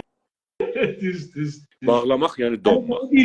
Bilmirdim, onu eşitmişdim amma bilmirdim. Belə hekayəsi var. Bunun hekayəsi budur. Bağlamaq, yəni donmaq əslində. Ya su bağlandı və ya hava açıldı, hava bağlandı. O ya donmaq. Deyir ki, daşı bağlayıb iti açmışlar. İndi Güney Azərbaycanda geçən 100 ili və 100 ili itləri açmışlar. Daşları bağlamışlar. Buna hamısı şamildir. Buna hamısı şamildir. Biraz önce dediğiniz şey o yaltaq şairlər, adamlar. Düşünün ki, Azərbaycanın simgəsi Şəhriyar kimi dənə məsələ adam olur. Sen düşünün, nə qədər biz geridə qalmışıq. Düşüncə hesabları. Ona görə demişəm ki, bizdən o eliti kəsib götürmüşlər, bizdən o düşünənləri, neçə dənə filosof vermiş Güney Azərbaycan geçən 100 ildə, neçə dənə teknisyen vermiş, neçə dənə məsələn büyük mekanik vermiş. Bunlar ki, məsələn, gətirsinlər, bir şey düzəlsinlər, bunu düzəlsinlər. Filan uçağı düzəlsinlər, filan şey düzəlsinlər, filan milletin bu dünyasını abad eləsinlər. Həmən sıfıra. Azərbaycançılar da, Güney Azərbaycançılar da gedib İrana şey etmişlər, düzəltmişlər bunları. Gedib Avropada Avropalılara, Ruslara, Türkiyədə, nə bilim, Amerikada düzəltmişlər. Onlar bizimkilərlə, bizim elitimiz, millətimizin qaymağı ya Türksüzləşmiş, Azərbaycansızlaşmış, ya da gedib yenə də Şəhriyarın sözündən işarə eləyib. Yad gedibən sağılmış. Çox gözəl Şəhriyarın bu şeiri var. Biraz özünə gələndən sonra Bulut Qaraçoğlu ona bir 3-4 dənə şapalaq vurandan sonra 5-6 dənə kör ağıllı söz dedi. Ki orada deyir ki, quzumuz gedib yad gedibən sağıldı. Çox gözəl söz. Bizim də elitimiz, bizim də millətimizin qaymağı yad gedibən sağılmış dünyada. Hələ iftixarımız budur ki, NASA-da işləyən filan qız ki, məsələ, filan qız ki, uzaya da gedib filan, o türkdür. O İranlıdır deyir, Fars işğal rejimi. O da İranlıdır deyir, o Farsdır. O adam heç bir kəlmə durub deməyib ki, mən türkəm. Heç. Amma onu biz istəyirik özümüzə iftixar edək. Əgər ki, Azərbaycan işğalı olmasaydı, 100 il bundan öncə, o qız bizim qızımızdır, o oğlan da bizimdir, o kötü də bizimdir, o iyi də bizimdir. Hər şey işğal cübatındandır, cənab Səfəli və Hidayət. Doğrudur. Amma bu mənaya gəlməz ki, məsələn deyirəm, bundan belə ki, deyək, Şəriət Mədarı bir dənə hizbi düzəldi.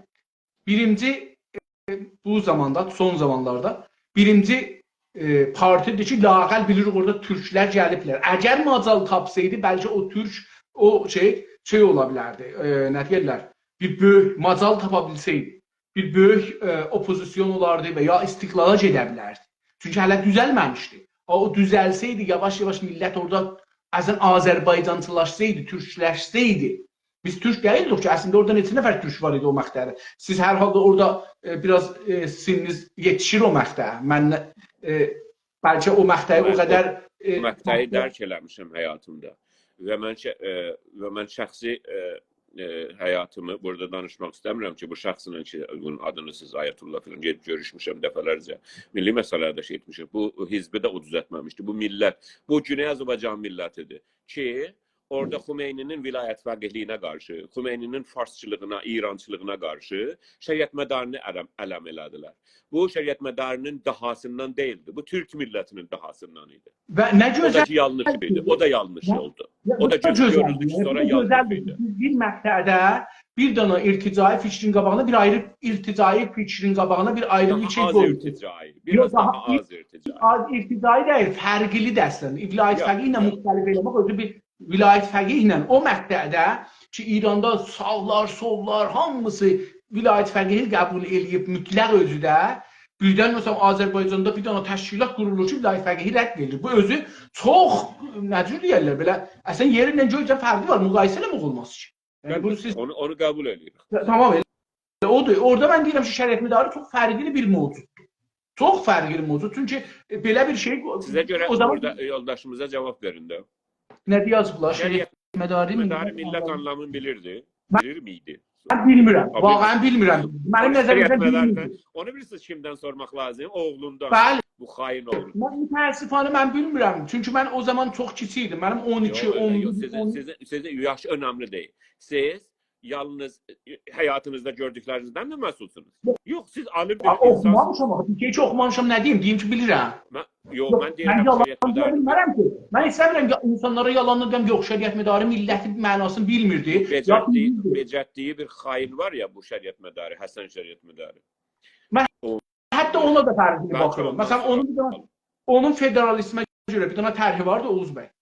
Məsələn, deyək ki, dünya məmləkətləri, bunu belə tutaq da, fərzi bənə qoyaq ki, Fransadır, Amerikadır, İngilistandır, Rusiyadır.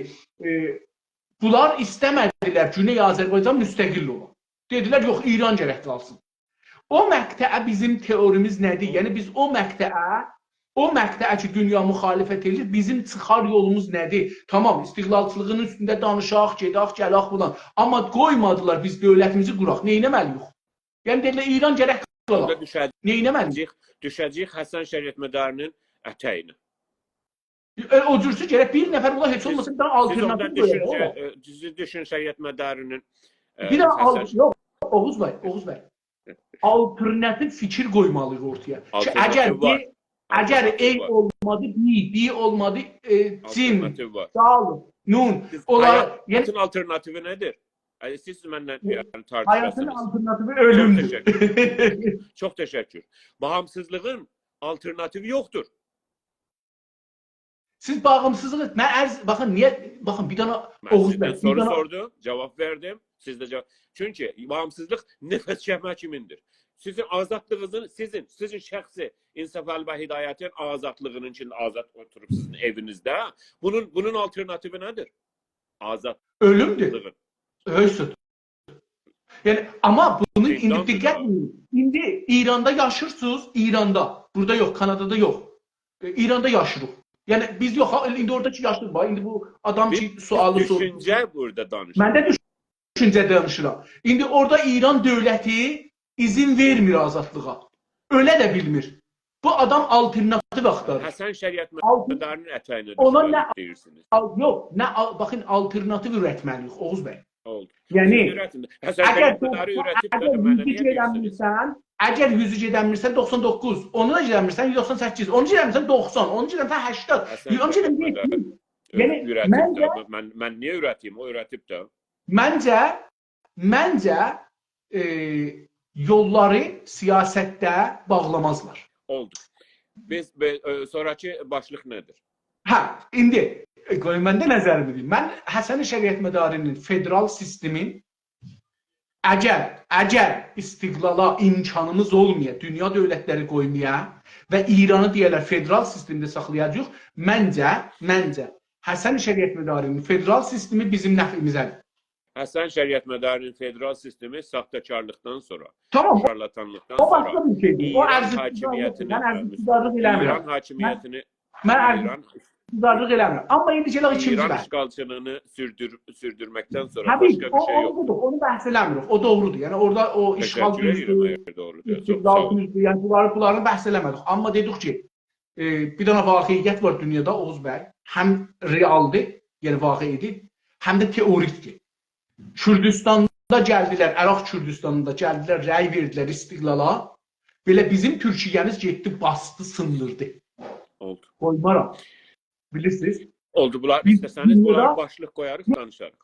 Yok, biz dünyada reallara da diqqət eləməliyik. Realdan çıxıb Həqiqətən siz istəsəniz bu reallığın və gerçəkliyin ən böyük advokatı mənəm. tamam.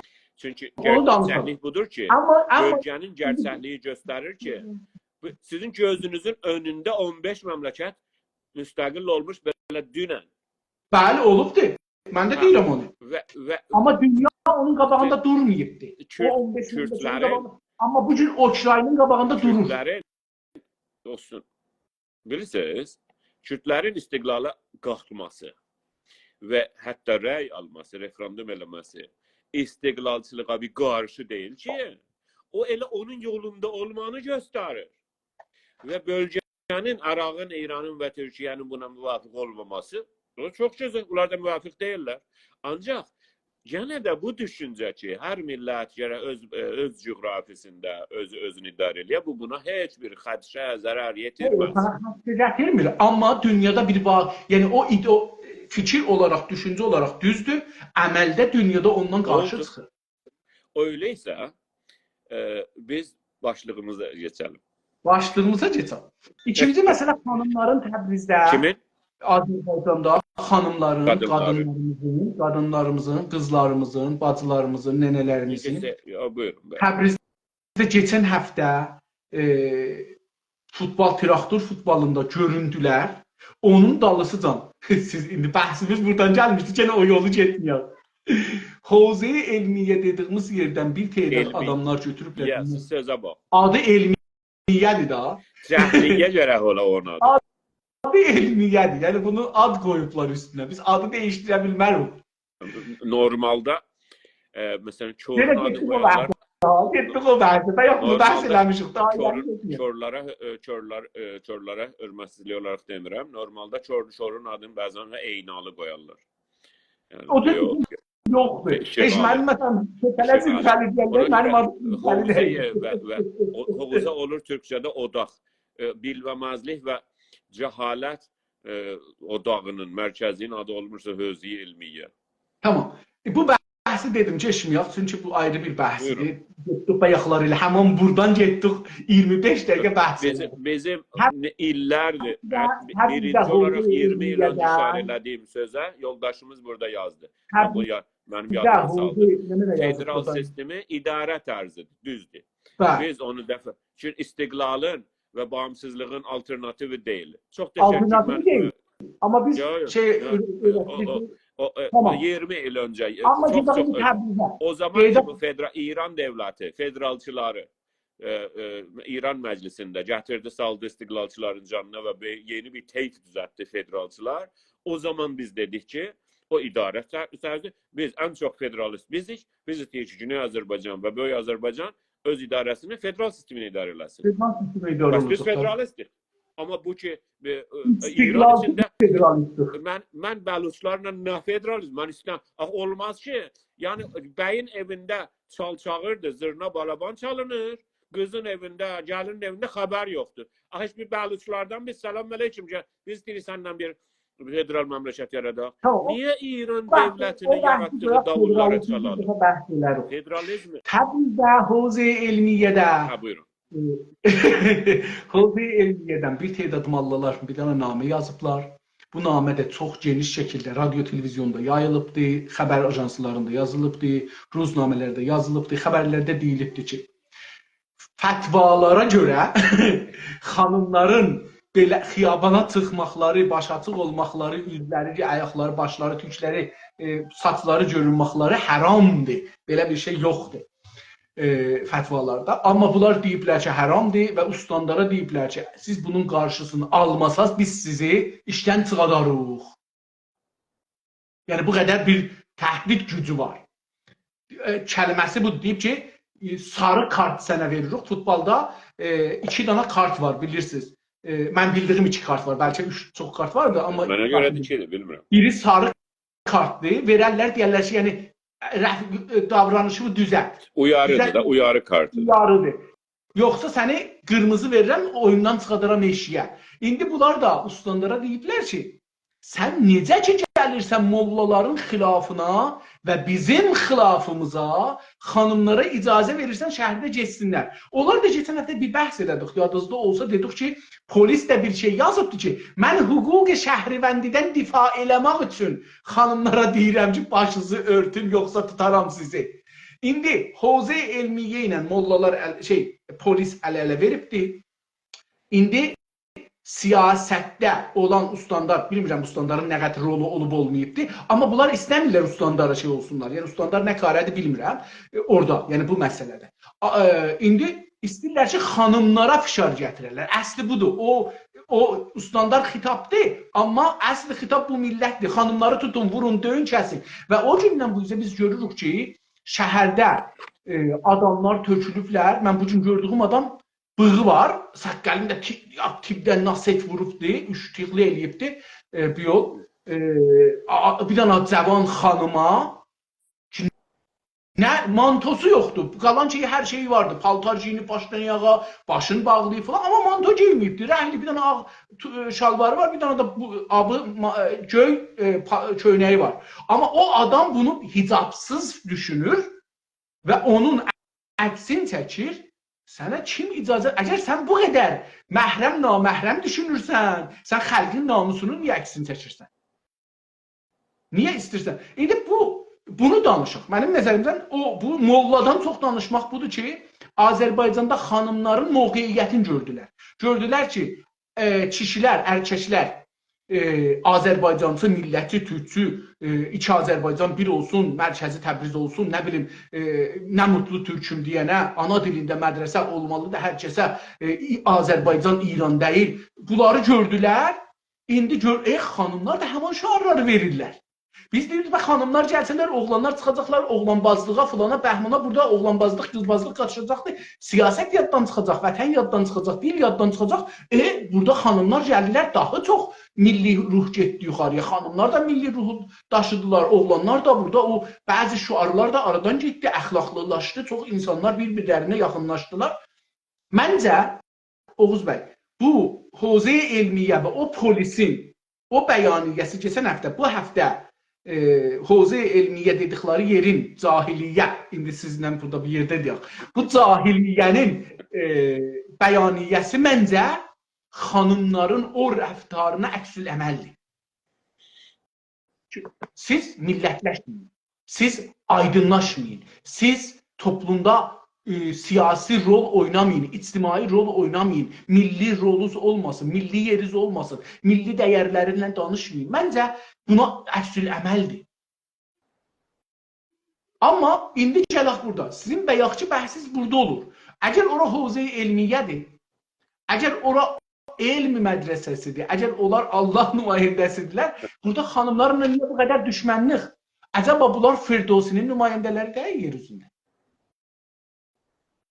Siz nə düşünürsünüz?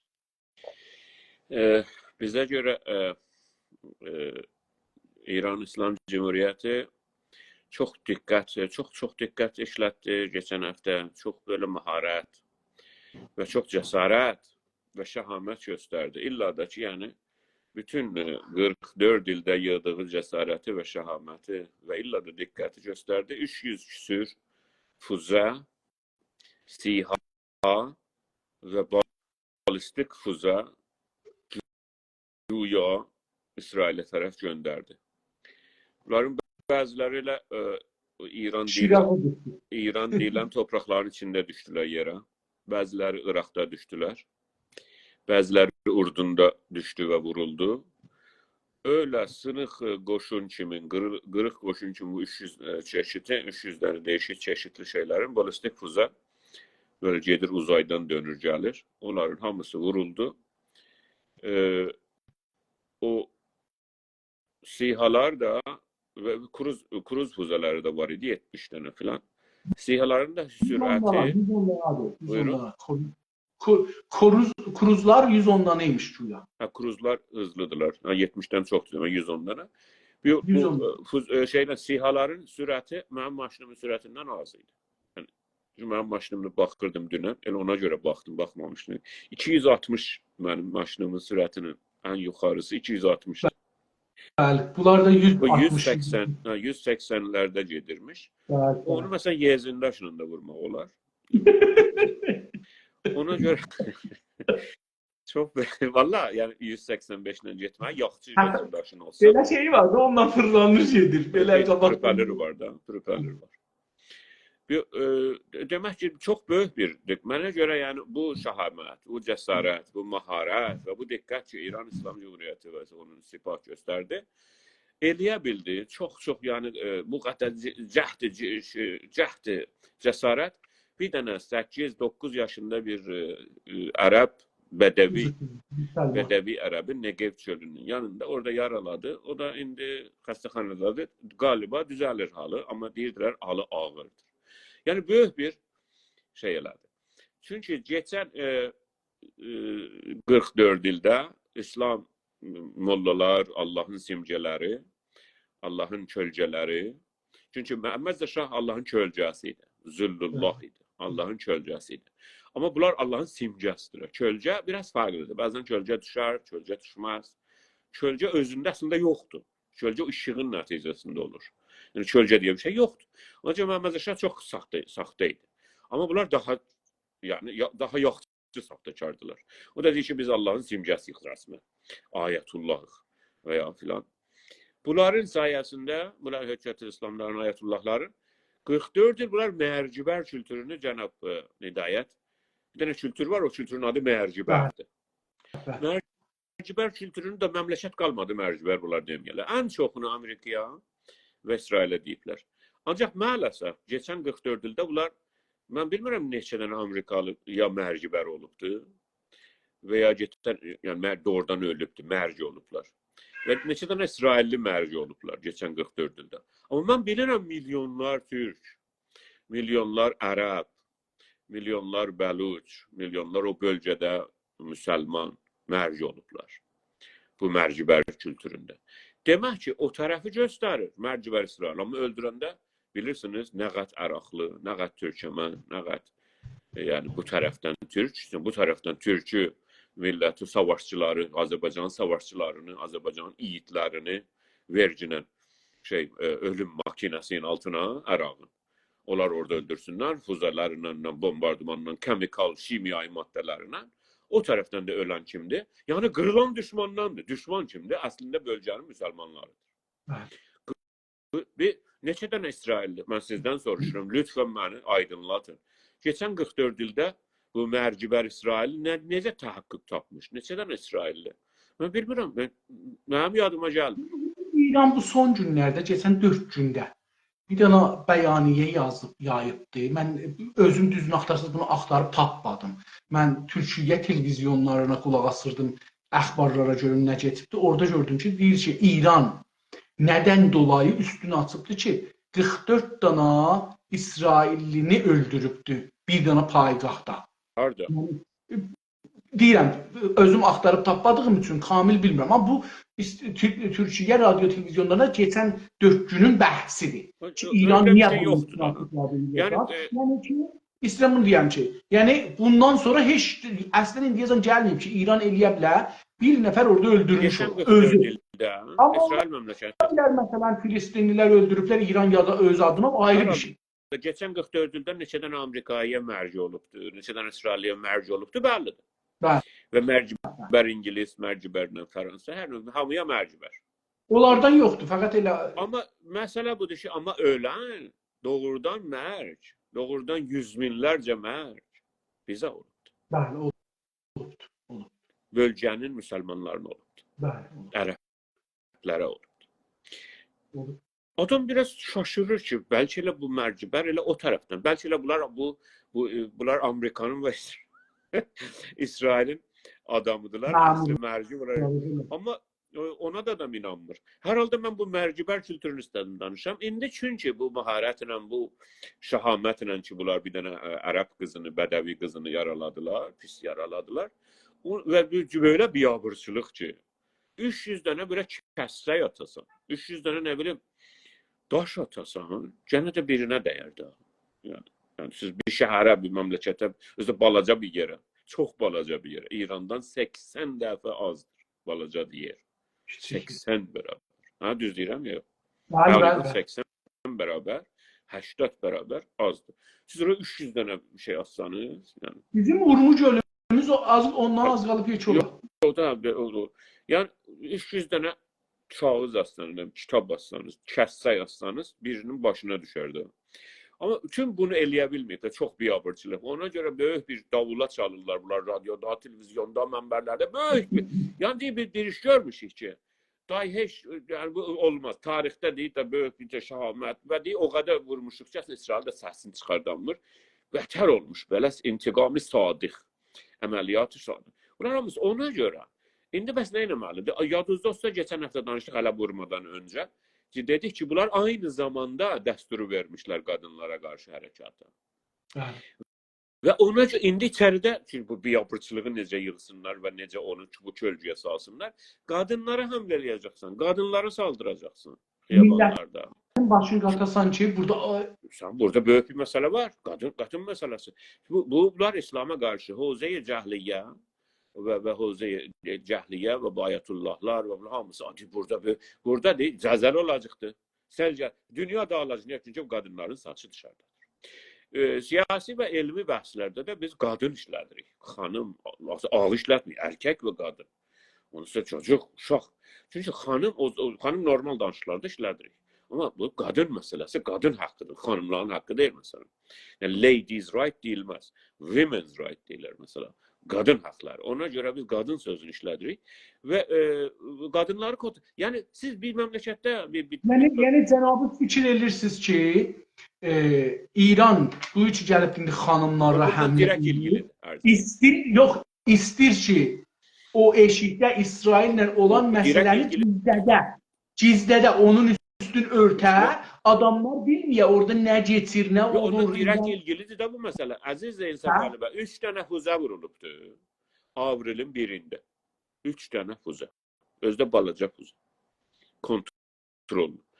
Bu konsolosluğun yanında, İranın konsolosluğun yanında Damaşqda, Şamda bir dənə bina var, orada yığışıblar. 3 dənə füzə vurulubdu. 7 dənə top belə baş kumandan vurublar bunlar. Dağılan çox adam ölübdür. 7'si o məşhurlardır, generallardır. 3 dənə füzə ilə. Bəli. 300 dənə ilə bir dənə ərəb bədəvi çöldə yaşayır bədəvilər. Ağdırda yaşayırlar. Oğuz bəy, Bir bu dənə çox Fuzə. canlı bir Yəni şeydir. bunun gücü 300 dənə, 320 dənə, 350 dənə Fuzənin gücü bir dənə qıza 8 yaşında qıza yetişir, 9 yaşında. 3 dənə Fuzə. Yəni bu biabırçılığı, bu müstəsəlliyi, qısırlığı, bu vəziyyəti necə normal bir insana ki interneti var, hər yeri çək eləyə bilir bu cavanlara, bu uşaqlara ki bizdən də çox da bilirlər ki vəz nədir. Bu bahalığın içində, bu bədbəxtliyin içində necə bunu izah eləsin ki mən farsça deyim, natəvanəm. Mən əlimdən heç bir iş gəlmir. Onun 3 dənə füzəsi belə eləyir. Mən 2 həftə sonra sözdə intiqam alıram, 2 həftə sonra. O da bu cür qısır. O da heç belə rəsmən, yəni çolaq, yəni çox vəziyyət. O nə edəcəksən? Sosietədə baskıyı çoxaldacaqsan. Qadınları dövəcəksən. Qadınları incidəcəksən. Cüney Azərbaycan Milli Hərəkətçiləri yenə də tutub oğurlayacaqsan, zindana salacaqsan. Budur. Yəni bu direkt ilgilidir onunla. Nə cür olub indi 44 ildən sonra Azərbaycanın işgal olunmuş şərqi deyilən o saxta sözlərlə şərqi deyilən Azərbaycanın valisinə, üstəndarına ki, özü təyin edibdir. Ona özünün dediyi kimi sarı kat verir ki, yəni mən səni əzl elətdirirəm və ya elərəm. Niyə? Çünki qadınlar gəlib oturub orada deyiblər ki, topu vur. Ha, yaxçı vurursan topu, qol vurucuna mesela. Bu deyir də qadın orada. Yəni İran dövləti çalışır ki, sizin fərmayışınızda mən belə düşünürəm. Kaza bir şey yarada insanların zehni əvəzin ki, girə İsraillə, Amerikada nə getir, İranla bunlar nə cür eləyəcəklər, nə cür burada bir al-verə girəcəklər, gəlsin burada xanımlar ay elə oldular, ay belə oldular, başları qatırsın buna, onlar orada işlərin görsünlər İsraillə.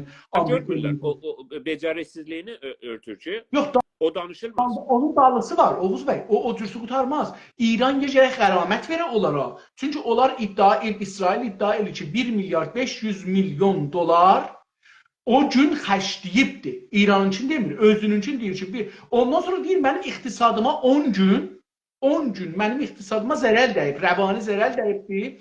Bu da bir böyük şeydir. Bir də bunu soruşurlar. Oğuz bəy, bu çox cəlib idi. Bunu Türkiyədə bir dənə stratejist deyirdi. Deyirdi ki, niyə İran cuma axşamı vurdu ki, sabahsı şənbədir, yəni cuma, üzrsən, cuma günü vurdu ki, həm İranda tətildir, həm də orada tətildir, Amerikada. Orada şəbək günü. Bir niyə o gün vurdu, o birisi gün vurmadı? Çünki burslar bağlıdır. Əgər onu burs açıq olanda vursaydı, milyardılar dolar Amerikanın iqtisadı yatardı. Milyardılar, trilyardılar. O cürdür. İndi də hətta vurdu sözü yanlışdır. Vurmağa qalxdı. Yəni mərzinə getirdi. Onu hər halda istəyib İsraili vursun. Vurmayıbdı, əmdən, qeyri əmdən, onlar mühüm deyil. Yəni hətta o şey deyibdi ki, teatrıdır. O Türkiyədə Baxçəli cənabları deyibdi ki... Səfəli bəy, bunlar 4 məmləkətə deyiblər. Məmləkətlərin biri Türkiyədir. Türkiyə hangi dünyada ən güclü paktın və əhdnamənin üzvüdür? NATO'nun. Nə demək? İran kimə deyib ki? Amerikaya. Axı Sultan Qabusun özünə deyib ki, Amerikaya deyib. Ha, yox, yalan. Amerika dedi ki, bunlar yalan deyirlər. Bizə deməyiblər. Türkiyə deyiblər, Türkiyə də bizə deyibdir. Ki, nə zaman, neçə dənə atacıqlar, neçə dənə və necələrini atacıqlar. Ərz elədim ki, normal sizin maşınınıza baxsanız hızına, fikirəm sizinki 220-dir. Ondan yayın gedir. Bunlar önəmli deyil. Bunlar təbii ki, məsxərə məsələsidir. Biz bunu deyəndə məsxərə eləyirik əslində. Gerçək budur ki, bunlar problemi caydırmaq istəyir, ayrı yerə çəkmək istəyir. Güney Azərbaycanın baxış açısından nə önəmlidir? Bizim insanımızın azadlığı önəmlidir. Rahat yaşamaq önəmlidir. Sən işgal edibsən, sən hər zaman istəyən düşmanı mənə uzaqda göstərəsən. Bax, o uzaqlarda bir düşman var, adı İsraildir. Bax, yox ya, İsrail Güney Azərbaycanın hansı haqqına geçib indiyəcən? İsrail Güney Azərbaycanın hansı metri mürəbbəsini işgal edib indiyəcən? İsrail Güney Azərbaycanın hansı gölünü, suyunu qurudub indiyəcən? İsrail Güney Azərbaycanın hansı evinə girib onu dövüb, uşağını oğurlayıb, aparıb zindana edam edib, işgəncə edibdir? İsrail Güney Azərbaycanın hansı millətini əsir eləyib, bədbəxt eləyib, uyuşturucuya, tiryəyə, heroina soxubdu.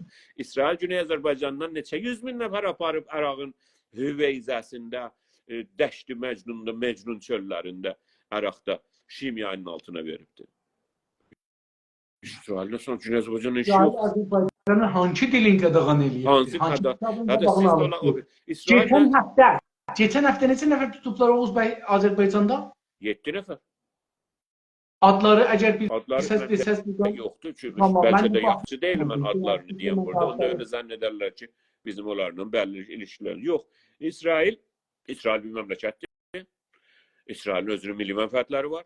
İndi özləri yaxşı onu pis tarif eləyirlər, özləri bilirlər. Savaşları var hər kəsin. Onlar bizi Güney Azərbaycanı ilgiləndirmə. siz Türkçəsini dediniz. İlgiləndirməz, əlaqələndirməz. Bizim öz dərdimiz o qədər çoxdur ki, yəni o Filistinli var ya indi Qəzzədə dəniz kənarında orada uzanıb günəş tutur və bazarlarında meyvə bizim şəhərin bazarlarından çoxdur yemək. Amma sizə bunu doğrusunu deyirəm. O Qəzzədəki o asayiş, o gözəllik, o rahatlıq ki indi hal-hazırda vardı. Hal-hazırda bu günlərimə o Azərbaycandan həm bolluqda yaşayır, həm rahat yaşayır, həm azadlıqda yaşayır. Nəticə ki, Həməsin gücü Qəzzədən azalıbdır, biraz nəfəs çəkə bilirlər. Da xiyabanlarda şallaq vurmurlar, adamları asmırlar Qəzzədə. Çünki Həmas olanda öyle yapırdım. Oğuz bəy, Ona görə bizi ilgiləndirməz, bizi ilgiləndirən bizim rahatlığımızdır, bizim bağımsızlığımızdır ki, bunu İsrail eləməyibdir. Bunlar yalandan bizə düşmanı uzaqda göstərirlər. Güney Azərbaycanda biz bu Düşman bizim xiyabanları, bizim evləri müdafiə- işgal edən elə İran-Fars işgal sistemidir. Düşman uzaqda deyil. İndi biz Güney Azərbaycanda qadınlarımızın azadlığı, iradəsi, seçimi və iradəsinin öz giyimində nə cür giyinimi İran işğal rejimi əlindən alır. Milli fəallar, cənabıza tay, mənə tay bir insanlar nə eləyə bilərik ki, bu qadınlarımızın haqlarından difa eləməkdə nə eləyə bilərik, nə eləyək? Bir işğalla biz gərək bir yerdə mübarizə eləyək. Birinlə mübarizə buradır. Yəni burada indi bir mübarizə meydanı açılıbdır, rejim açılıbdır. Və bizə də siz buyurduğunuz kimi, mən də bunu keçən günlərdə danışırdım. Dedim ki, əslində İsrailin məsələsi ora muşək gedib, getməyibdi, nə qədər gedib, nə qədər getməyibdi. O zamanacan ki, İranın içində bir ittifaq düşməyibdi, bizə rəbti yoxdur. Amma biz onu düşünməliyik, təbii ki, onu diqqət eləməliyik, görməliyik. Çünki o bizim davranışımızı, sonki davranışlarımızı, siyasi aktlərimizi təyin eləyə bilər. Amma indi bizim Güney Azərbaycanda geçen həftə 7 nəfəri cənabımız burada tutublar. Yəni İran rejimi həm mədəni siyasi fəallara, ictimai fəallara baskı basır bir tərəfdən, həm də qadınlara çoxluqca qadınlarımızın haqlarını aradan apar. İndi neynəmək olar? Biz burada mübarizədə bir mübarizə yolu yöntəmi seçməliyik, bir mübarizə eləməliyik. Nə bilim, Siz yəni mən sizin danışma vaxtınızı almayayım, sizin danışma vaxtınızdır. Bizə görə bir sosiyetanı, bir grubu istəyirsiniz kontrol ediyorsunuz, önce onun qadınını kontrol edeceksiniz. Önce onun qadınını əzəcəksiniz.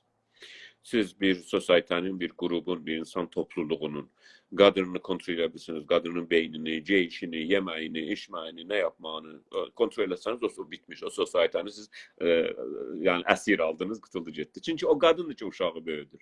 Qadındır ki, erkeği düzəldir. Qadındır ki, qadını düzəldir. Yani her şey qadından gəlir. Çünki qadını, erkeği də, qadını da o qadın düzəldir. Erkek yox. Ona görə bu cəhl mərkəzləri ki, Azərbaycana hakim olmuşlar, onlar ən çox qadının üstünə həssasdırlar. Ki, qadın, bunların bir gözəl rivayətləri var İnsaf Əli bəy. Mən istəmirəm deyəm kimdən, rivayəti də özünü deməyəcəyim, mənusunu deyəcəyim. Deyir ki, qadının ən gözəl, ən yaxşı yeri evin keşxanasıdır. Keşxana nə olur? Keşxana, sandıqxana, o dibdə, məsələn, bir dənə otaqda bir yerdə, məsələn. Ən gözəl, deyir, hətta namazı da orada. Qadının olma yeri, ən gözəl yeri, ən yaxşı yeri, ən savab olsun o dünyada. Yəni, Allaha ən yaxın yeri qadının oradır. Üzündən və əllərindən də ötə görünməməlidir. Zaten bazıları hətta əlcəkdə taxırlar, bilirsiniz. Və niqab da taxırlar. Onlar daha yaxındırlar yəni. Nə qədər bu qadını torbaya sala bilsən, nə qədər qadının sesini kəsə bilsən, nə qədər qadının düşüncəsini qısıtlaya bilsən, o cəmanı fələc eləyibsən də. Çünki o nə uşaq böyüdəcək də. Ta sən onu özünü müstəsəl elədin, yazıq elədin, kölə elədin, onun beynini yox elədin, o nə uşaq böyüdəcəksən. Belə ana olması gəlsin mədrəsədə müəllim olsun. Belə getsin təmsilçinin dediyimiz kimi lisans alsın, doktor alsın. O qadın sən bədbəxt elədin də. Sən onu insanlığın ədindən qadınsızlaşdırdın və onu insansızlaşdırdın. O İngilizcədə gözəl bir söz var. Dehumanize elədin. Onu insansız. İnsanlıq bir ilə sıfır deyil ki. İnsanlıq bir ilə minin arasındadır. O arada onun insanlığın cəhdinə şahid. Az insan elədin onu. Sən onu az insan elədin. Cəma bitdi də. Ona görə gəlir qadının, oradan başlayırdı, buradan, bunun saçı göründü. Amma özündə saç eşitlədi. Əgər bu saçdır, əgər bu tüyün bir əşyası var və mənim tüyümün niyə yoxdur? Yəni bu cür məskərə, bu cür əski, ərz eləyirəm, bu cəhalətin mərkəzi gəlib Güney Azərbaycanda, gəlir işğalçı öz ustandarına, öz valisinə deyir ki, mən səni atarım işdən, bu qadınları baskı daha qoyacaqsın. Əlbəttə işğalın prosesinin içindədir. O da nədir? Qadını kontrol edəcəksən, qadını əzəcəksən və bitəcək. Və sosialite əlindədir. Yəni dərbəst alıbsan sosialiteəni. Yoxsa erkeğe nə qədər vursan, o səndən savaşacaqdır. Çünki erkəkdə o şey var. Demirəm qadında yoxdur. Ancaq qadını sən garanti alırsan uzun sürə. Bütün nəslilər, neçə nəslilər sən o sosialiteəni, qadının başından çalırsan, bunu qoy başına. Ya adam gəldi bunu özünü belə qapat. Aynen belə. Ay onu danışma. O qadın erkək yerində danışmaz. Qadın məclis şeyi olmaz. Qadın qazi olmaz. Qadın prezident olmaz. Qadın uçaq savaşının pilotu olmaz. Ama o qadın ki qurtuldu, o qadın ki Mustafa Kemal'ın düşüncələri ilə önə düşdü. O qadın olar Səbihə Gökçən. Səbihə Gökçən bilir misiniz kimdir? Səbihə Gökçən dünyada ilk qadın savaş uçağı pilotudur. Səbihə Gökçən dünyada Amerikadan öndə, Rusiyadan öndə, Fransadan ilk savaş uçağı pilotudur. Hem de yetimdir. Değil, onun babası var. Ama Atatürk onu kabul edir. Babası var. Onun babası Atatürk'ün düşüncəsidir. İləricilikdir. Qadını öndə qoymaqdır. Ama səninki də nə olur? Deyir ki, geçsin evin sandıqxanasında otursun, onda aynen bunun hədisi rivayəti var. Otursun orada ən şey, o səsi çıxma, qadının səsi çıxmama. Qadın gərək danışanda elə danışır ki, səsi ağzına daş qoya, xeyr, ağzına gərək daş qoya, bəlli olmuyor ki. Bu sosialite, bu həmən cəhalətin o mərkəzləri ki, nəm şeyziyyədir, nəm bitdiyyədir, nəm qutdiyyədir. Onlardan gələn düşüncələrdir. Ki, bit basmış, çipsəmiş bu düşüncələr. Qoxuyur. O qədər qoxuyur bu düşüncə ki, iyi götürmüş dünyayı. 1000 ildən çoxdur Türk millətini əsir etmiş bu düşüncə. Doğru. Teşekkür ederim. Ərz ki, keçək, çünki neçə saatdır danışırıq. Biz 1 saat 45 dəqiqədir. Tamam. Bəli. Ərz edeyim ki, tez sürətlə gedək də bəs. Siz tez sürətlə gedin. Mən oturub dinləyim, öyrənim sizdən. İndi gələk buradan baxaq. Əlbəttə mən bir dənə bəhs qoymuşdum. İstimar nədir? Daxili istimar nədir? Rabitəsiz sümürgə şeylə nədir? İşğalla nədir? Bunu qalsın gələn həftələrə. Çünki mənim nəzərimə o bəhslər daha çox önəmlidir. Amma indi bu tərəfdən də Azərbaycan Cumhuriyyətində böyük hadisələr üz verir. Və bu Güney Azərbaycana çox önəmlidir. O da budur ki Ruslar o sulh məramlı dediği Solhban deyirlər farsça. Ruslar ki orada 2020'də 2020 ilində savaş 44 gün savaştan sonra gəldilər orada ermənilərlə Azərbaycan türkünün arasında məsələn sülhü saxlayalar və bu müddətdə də ermənilərə çox silah aparmaq, bunlara köməklik edirdilər. Onlar dünəndən başlayıblar ya İsrail gündən Azərbaycan torpaqlarından çıxırlar. İndi bəhs budur Oğuz bəy. Nə getir burada? Yəni Ermənistandan da acaba çıxırlar ya yox bu bir məsələ. Çıxsalar nə olur, çıxmasalar nə olur? Niyə gəldilər, niyə çıxırlar? Nə olubdu? Qəziyyə nədir? Məndən soruşursunuz. Ha soruşuram. Ruslar Rus ordusu tabii ki orada sülhü məramlı filan olar boş sözdür. Rus ordusu öldürmeye ve qatlama her zaman girer Azerbaycan'a. Sülhü məramlısı diye bir şey yoktur Rus ordusunda. Rus ordusunun sülhü məramlısı öz torpağında olur. Bizim toprakta yok. Biz istesek sülhü məramlı gətirək, Qazaxıstandan, Türkiye'den, Türk memleketlerine gətirərik. Öz Rus'tan yok. O özü işgal ordusu kimi girmişti oraya. Özü yani Azerbaycan istememişti. Onu öyle emirle gelmişti oraya. Zorla emirle de sülh məramlı olmaz. Siz düşünün ki ben sizi döve istəyirəm sizə sülh öğredim. Hatta döve olmaz. Ona göre Rus ordusuyla sülh məramlı sözünü bir yere koymak yanlıştır Güney Azerbaycan'da. Güney Azerbaycan'da üz istəyirəm Güney Azerbaycan dedim. Azerbaycan Cumhuriyeti'nde. Azerbaycan Cumhuriyeti'nin devleti hiç zaman o ordunu istememişti ve öyle bir şey istek yok idi. Öyle bir şey yoktur mədəçilerde. Hamısına bakmışıq, o zaman bakmışıq. Ve o zaman Azerbaycan əskeri 44 günlük savaşta 30 illik UN'in Birleşmiş Milletler'in əhdnamələrini icra elədi. İşgalçını attı, 7 rayonu, 7 bölgəni azad etdi. Orada Xan kəndində 4-5 tane çete grubu teröristlerden, adam öldürenlerden, uşaq qatillerinden orada kaldılar. Ruslar bir əhdnamə o zaman yazdırdılar. 9 bənd idi mənim yadıma gələn. Və onların hamısını o zaman biz incələdik və elə bu Güney Azərbaycanın baxış proqramında onları danışdıq. Onlar zorla gətirdir orada 3-4 bin və bir rivayətə 5 bin əskəri oraya tökdülər ki, güya ermənilərdən bəli, erməniləri qoruyurlarmış, savaş olmasın, sülh məramlıymışlar. Öyle bir şey yoktur. Məram filan sülh məramı herkesin öz evinde olur. Zaten Azerbaycan Cumhuriyeti'nin seçeneği Türkiye idi. Türk askeriydi. Ancak onlar öyle zorla oraya girdiler. Ve Ermənistan tarafından girdiler. İnsaf Ali Bey. Şeyden yok. Rusya tarafından yok. Zaten oradaydılar. Orada kaldılar.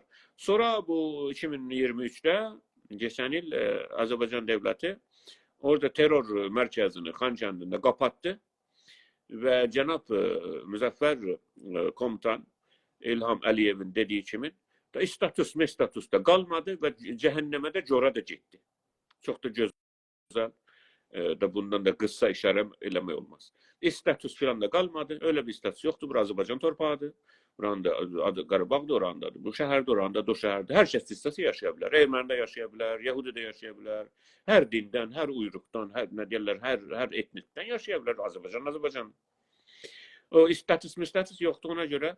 O statusun cəhənnəmə cora getməsindən sonra o mandate, yani o sorumluluğu için o Rus ordusu orada tutmuştu özüne qail olmuş ki, mən gəlmişəm, salam aleyküm, sülh məramlıyam. O mandate aradan getdi. Çünki orada da qalsın nə olsun, mesela Azərbaycanlı gedir oradan sahari çörəyini alır, Xan kəndində gəlir, yeməyin, kahvaltısını yiyir, gedir orada mesela. Malına, davarına yetişir, öbürü de bakkallığına yetişir, öbürü de mesela işine, yerine, əkinine yetişir, gəlir. Da burada sen burada kimin arasında sülh eləyəcəksən? Ermənilər, Fransa devleti ermənilere dedi ki, çıxın eşiyə ki, biz deyək ki, Azərbaycan buranı şey eləyir, etnik təmizləyir. Azərbaycanda deyil, yox. Sen bunların çoxunun erməni pasportları var. Yani dönürlər öz məmləkətlərine. Bəzilərinin Suriye pasportları var. İnanın Səfəl bəy, Suriye'den getirmişler zorunu. Her kəs istəyir, Azərbaycan oraya pasport versin, vətəndaşlıq versin ve Azərbaycanda yaşasın. Zaten yerli Ermeniler de yaşasınlar. Çünkü Azerbaycan'da her kəs yaşayabilir. Öldür. Ona göre de orada da onlara mandat kalmadı. Yani Rus işgalçılığının orada mandat yoktur. Onlar da dünenden yavaş yavaş terk elediler kuyruklarını. Kısa kısa bayraklarını da vurdular tanklarının neferberlerinin üstüne. Yavaş yavaş çıkırlar. Salam, çok sağ olun, teşekkür. Çok beterden sülh yarattınız burada. Çıxın, təşriflərinizi aparın buradan. Və Azərbaycan Azərbaycanındır. Azərbaycanın hər metrekarəsi Azərbaycandır. Və Azərbaycançılıq fəlsəfəsi ki, Azərbaycan dövlətinə hakimdir, milli bir dövlətə çox önəmlidir. Azərbaycan Cumhuriyyəti qurulandan, bu yeni qurulandan 91-dən bu yana Azərbaycançılıq fəlsəfəsi və siyasəti orada davam edir.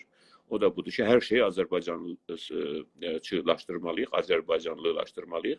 Bütün o 8 dənə bölgədəki exclave, yəni eşdə qalan ki, Ermənistanın içindədir, başqa onlar hamısı Azərbaycan idarəsində olmalıdırlar. Bunu inanın ki, Azərbaycan dövləti necə istəyir, Ermənistan dövləti istəyir. Bunu siz istəyirəm, inanasınız. Bunu Paşinyan dövləti istəyir. Çünki Paşinyan dövləti daha rasyonaldır. Amma erməni terrorist diasporası və Fransa bunlardan öndə gedir. Yəni, düşünün ki, Fransanın dövlətinin siyasətləri bölgədə və diasporanın siyasətləri ki, betərdən daşnaq siyasətinə bənzəyir. İşğalçı, Azərbaycan düşmançılığı, Türk düşmançılığı, fundamentalist, terrorist Türk düşmançılığı. Onlar şeydən öndə gedirlər Paşinyanla. Paşinyan deyir ki, biz nə etməliyik? Ekonomi yaratmalıyıq.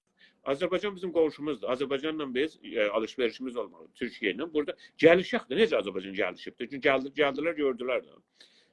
O Fransalılar da gəldi. Hamı gəldi, gördü ki, Azərbaycan çox gəlişibdir. Və Ermənistan yox. Ermənistan günün çörəyinə möhtaçdır. Günün bərqinə, suyuna möhtaçdır. Ona görə erməni hakimiyyəti, Paşinyan hakimiyyəti və ya hər nə olur olsun onlar, mənə görə daha ağıllı olmalıdırlar. O tərəfə də gedirlər. Dəmir yumruğu gördülər. Azərbaycan öncə dəmir yumruğu göstərdi İlham Əliyev. O dəmir yumruğu göstərəndən sonra onlar da biraz ağıla gəldilər. Ağılları başına gəldi. Bildilər ki, dəmir yumruq yerində durur.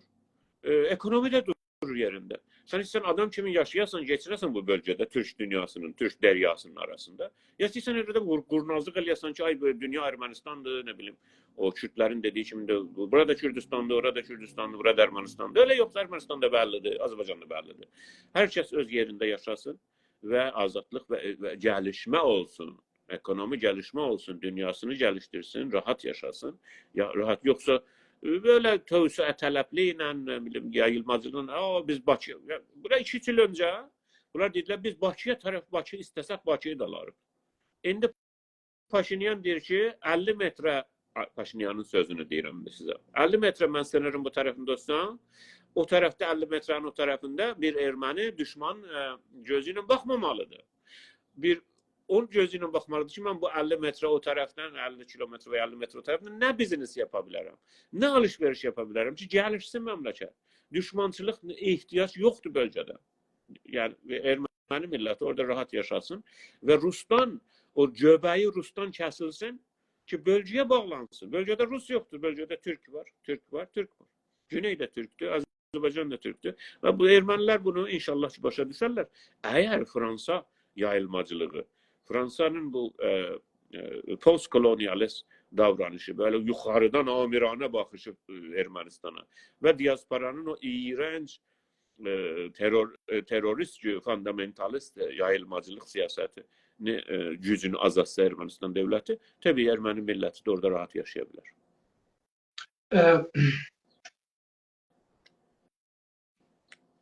Bunlar bu sülh məramlı dedikleri bu Ermənistanda elə bir Rusiyanın bir şeyi var. Ordu mərkəzi var. O bölgədə ən böyüyü elə oradadır da. Bəli. Və zahirən də ki, necə Türkiyə ilə Azərbaycanın bir nizami, ordusal, əskeri bir müqavilələri var. İkisi bir məmləkət hesab olur. Zahirən orada da elə bir vəziyyət var. Yəni, Nəxçəvanı necə məsələn Türkiyə təzmin edir. Elə bir ki, Ermənistanda Rusiya təzmin edir. Bu 5000 nəfər də ora gedəcəklər. Yəni Ermənistanda gedib qalacaqlar. İndi burada mənə bir soru gəlir ki, əcəba bu Ermənistan son zamanlarda çox Fransaya, Avropaya, NATO-ya tərəf yaxınlaşır. Bu da Rusiya bunu istəmir. Çünki Rusiya bunları özünün həyat xəlvəti bilir də, backyardı bilir. Bu bağçasıdır. Arka bahçe Bizim deyirlər. arka bağçası. Bizim bu İran adlanan yerin yarısı da elə o cürsüdür. Yəni heç olmasa o 2-ci Dünya Savaşından beləsi bölüblər. Yarısı Rusun, yarısı İngilisi. Bu tarixi özünə bir şey bilir buranı. İndi bu acaba mən yəni bunu düşünürəm bunları 2 gündür. Ordunun bu sülh məramların Rusiyəlilərin Azərbaycandan çıxması bu anlama gələr. Salam aleyküm, aleyküm salam. Gözləyin, siz sıranızda sizinlə danışacaq. Bəli. Acaba bu Azərbaycanda bu Azərbaycanda bir yaşıl çıraq yandırdı Rusiya ki mən buradan çəkilirəm. Sən Ermənistana istədiyin baskını basa bilərsən, ya da eləyə bilərsən torpaqları alasan. Ya Ermənistana lazım deyil. Biz Azərbaycan Cumhuriyyəti istəyir oradan biznes yapsın. Türkiyə ilə oradan Zəngəzur şeyi açılsın. Azərbaycanın işi fəqət bölgəni gəlişdirməkdir. Şey deyil. Baskı, çünki Azərbaycan o 8 dənə eksklevdən sonra başqa bir istəyi yoxdur Ermənistandan. Yəni, həqiqətən arz eləyirəm, Ermənistan dövləti bu diasporanın və Fransanın etkisindən biraz qurtulsa, daha milli bir dövlət. Yəni, zaten Paşinyan o yolu gedir. Yəni, bu Ermənistanın batılı dövlətlərə yaxınlaşması,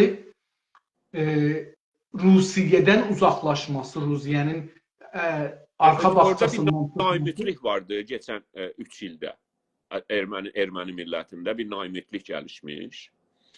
O da budur ki, yəni biz 30 ildən çox Rusların burada ajanı olduq, Rusların istədiyini yapdıq, Rus ordusu ilə bərabər Xocalıda qətliamlar yapdıq, Qarabağda. Hər oyunu, yəni dünyanın o bölgənin ən kötüsü olduq da, bilirsən. Hər cinayəti doxunublar bunlar. Və keçən 100 ildə belə Kanadanın özündə, Fransada, Amerikalarda bunlar nə qədər terrorlar yaptılar, ermənilər. Rusların yardımı ilə. Yəni dünyanın ən kötüsü olduq deyirəm, pis adımız da bədnam oldu. Amma Ruslar deyir bizi burada qurda verdi.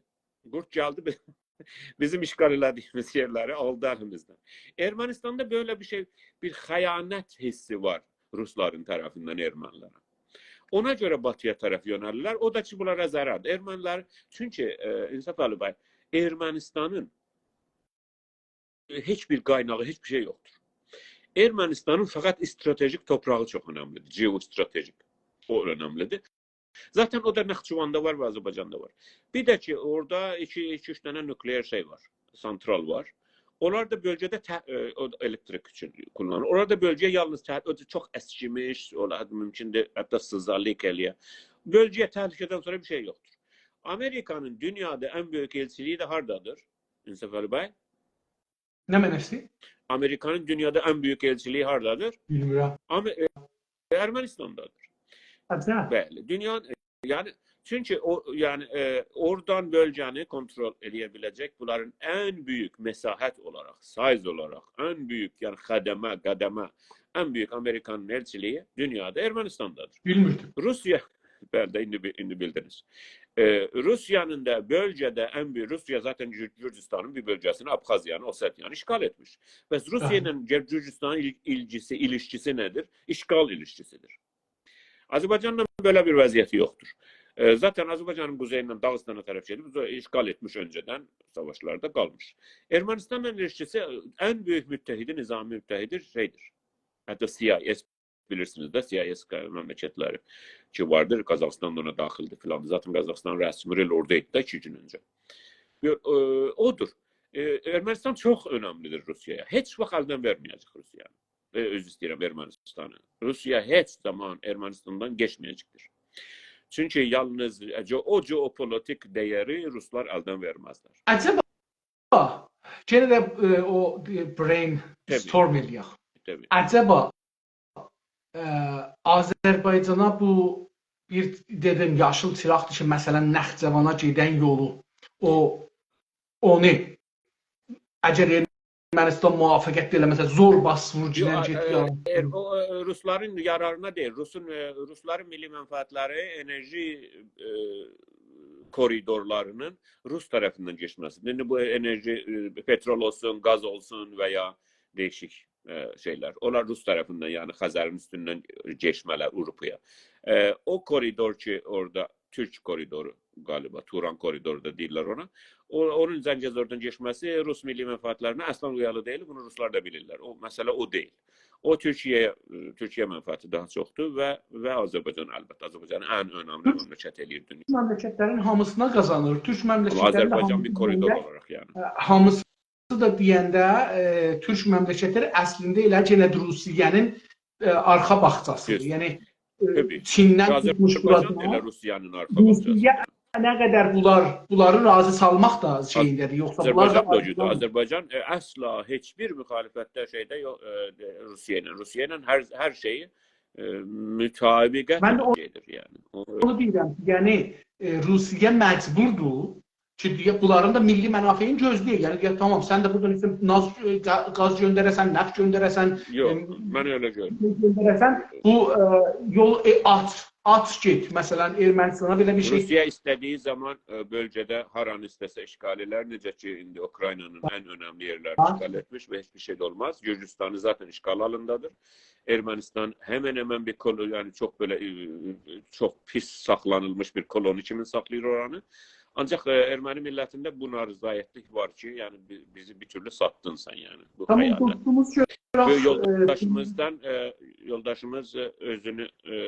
yoldaşımız gəlmiş, həttəmən ki, istəyir danışsın və əgər bizim səsimizi eşidirsə, onun interneti qaliba gücsüzdür. Çıxsın, bir də girsin. Onda yoldaşımızdan bu dəfə gəlməyəmin qoyaq sözünü desin. Doğru. Yoldaş, səsimizi eşidir misiniz? Yox. Donub. Oldu. Siz de bu barədə yəni elə bunu davam edirik. Yəni buyurun, mən eşidirəm. Bu tərəfdən də elə bir düzəldi dostumuzun yox yenə dondu. Amma elə bir gələcək. Buyurun əziz. Buyurun.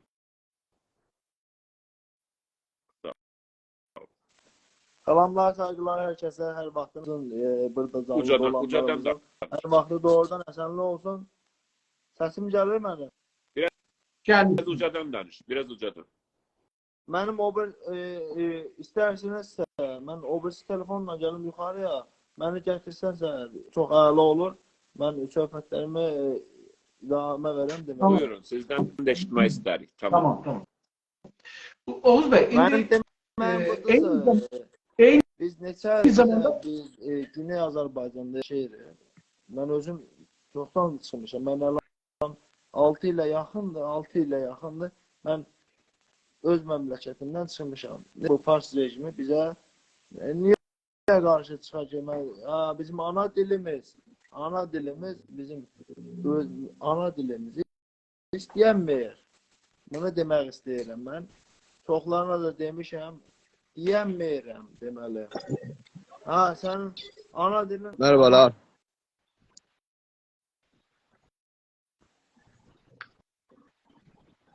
Buyur, sizdən eşidirik, buyurun. Merhaba. Yok, siz gözleyin lütfen. Biraz siz başlayın lütfen. Tamam.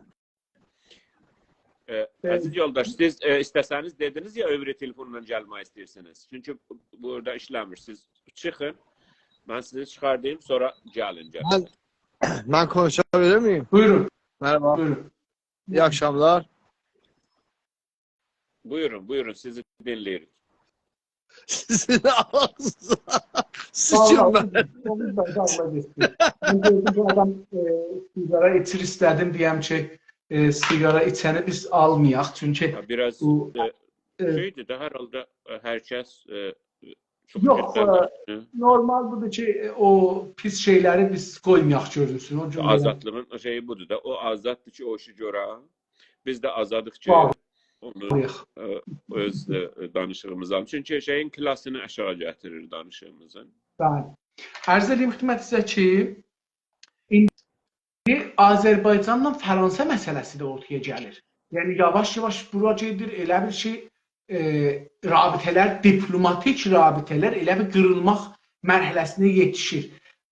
Bunu nə cür görürük? Güney Azərbaycandan buna baxanda nə cür görürük Fransa ilə Azərbaycanın və türklərin ilgisi? Çünki bu bir dənə ilgidir. Siz bayaqları işarə buyurdunuz ki, Ermənistan, oradan Fransa, əlini çəksə filan bəhman. Mən biraz onda şeyə düşdüm. Siz məndən yaxşı bilirsiniz bunları.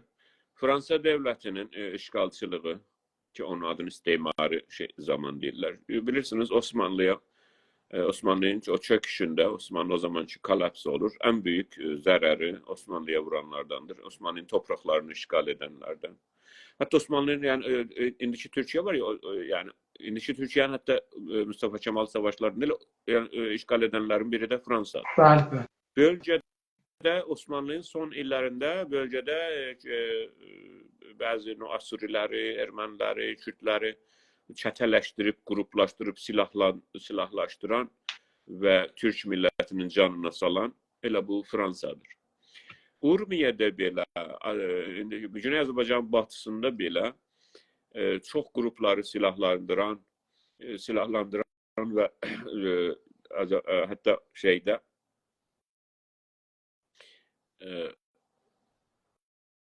oldu. Yəni hətta Ciloluq şeyini bilirsiniz, Ciloluq qətliamında belə Fransanın ağır əli vardır. Və bu, yəni Fransa öyle uzaqda görünür ya bizə, Avropanın orada. Bəli.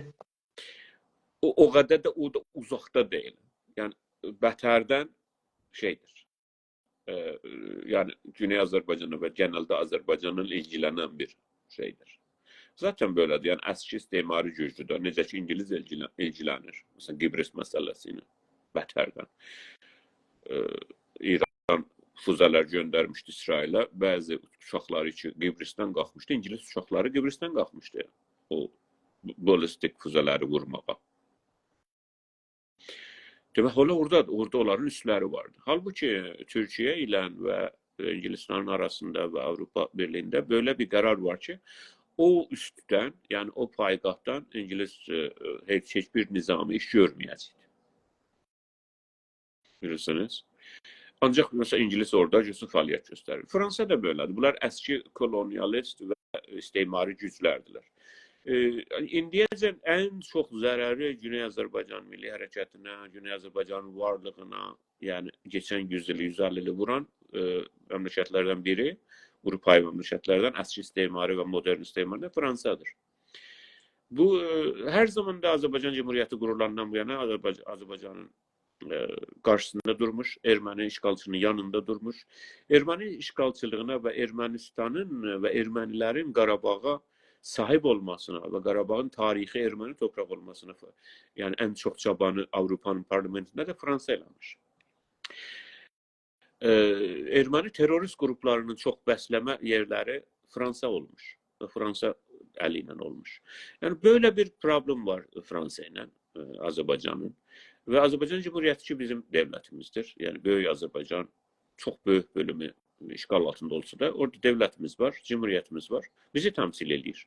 Böyle görürsünüz orada da elə o qədər ki sürtüşmə, o qədər ki siyasi nizami sürtüşmə olub ki indi həmən ilişkilər az qalır qırıla.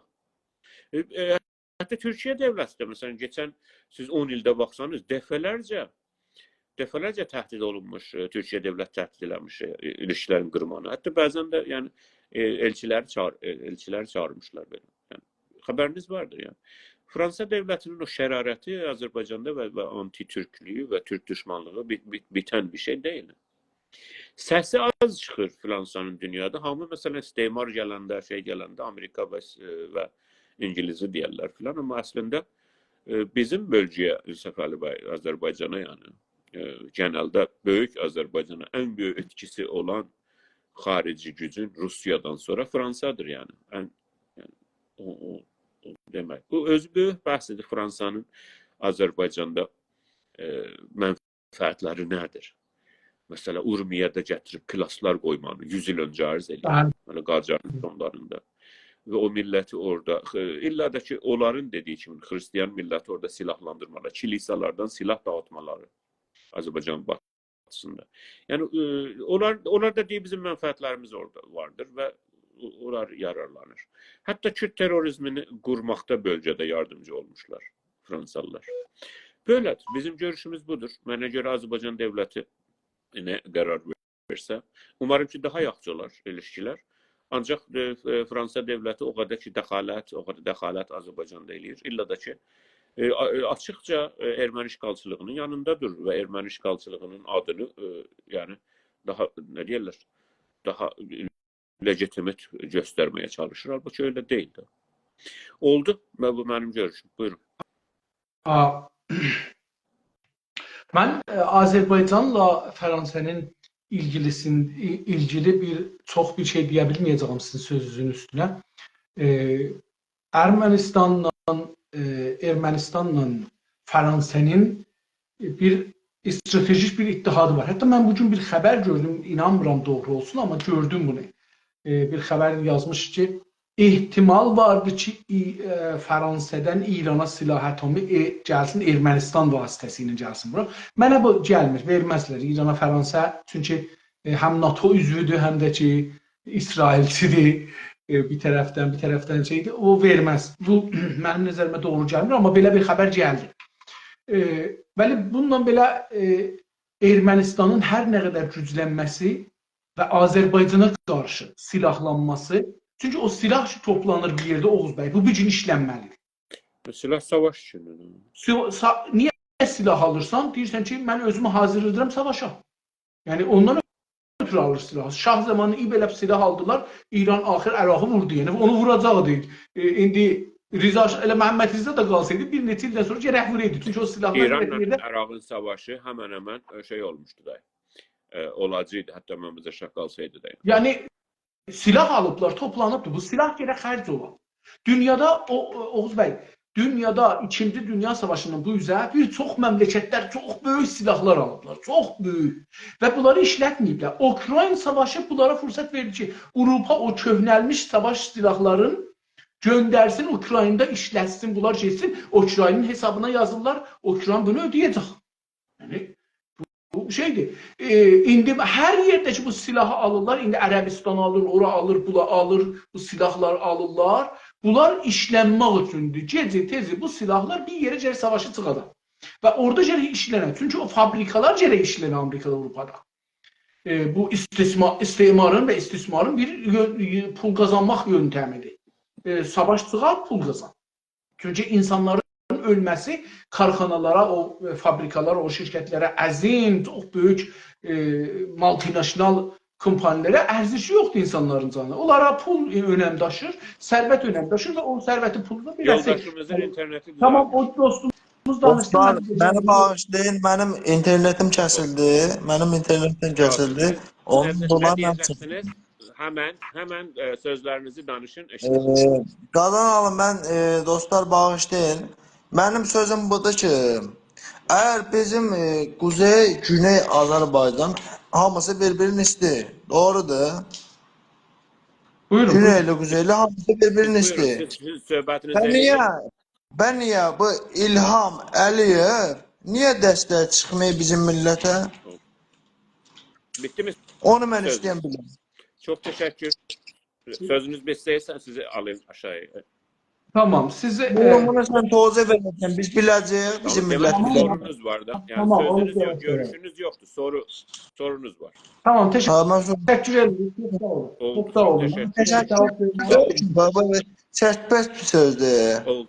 Açıla bilərsiniz. Tamam. Tabii sizin sorunuzu ben anladım. Sizin de sorunuz budur ki, mənə görə İlham Əliyev. Yox, mənə görədir. Əgər bizə, məni aşağı atmayacaqsan, məni aşağı atmayacaqsan. Mənə burada cavab verəcəksən, ondan mən düşəcəm aşağı. Mən qulaq edirsən. Sən burada oturubsan, danışırsan, məndə sənə sayğı var, hörmət qayıram. Doğrudur. Mən sənə bir ədəb, bir söz, mən dostlar baxın, təşəkkür eləməm, mən təşəkkür eləməm. Heç məndən təşəkkür eləməm. Siz bizim burada söyləşi gedir hər həftə, əziz yoldaş. Siz bizim söyləşinin qurallarını təyin edə bilməzsiniz.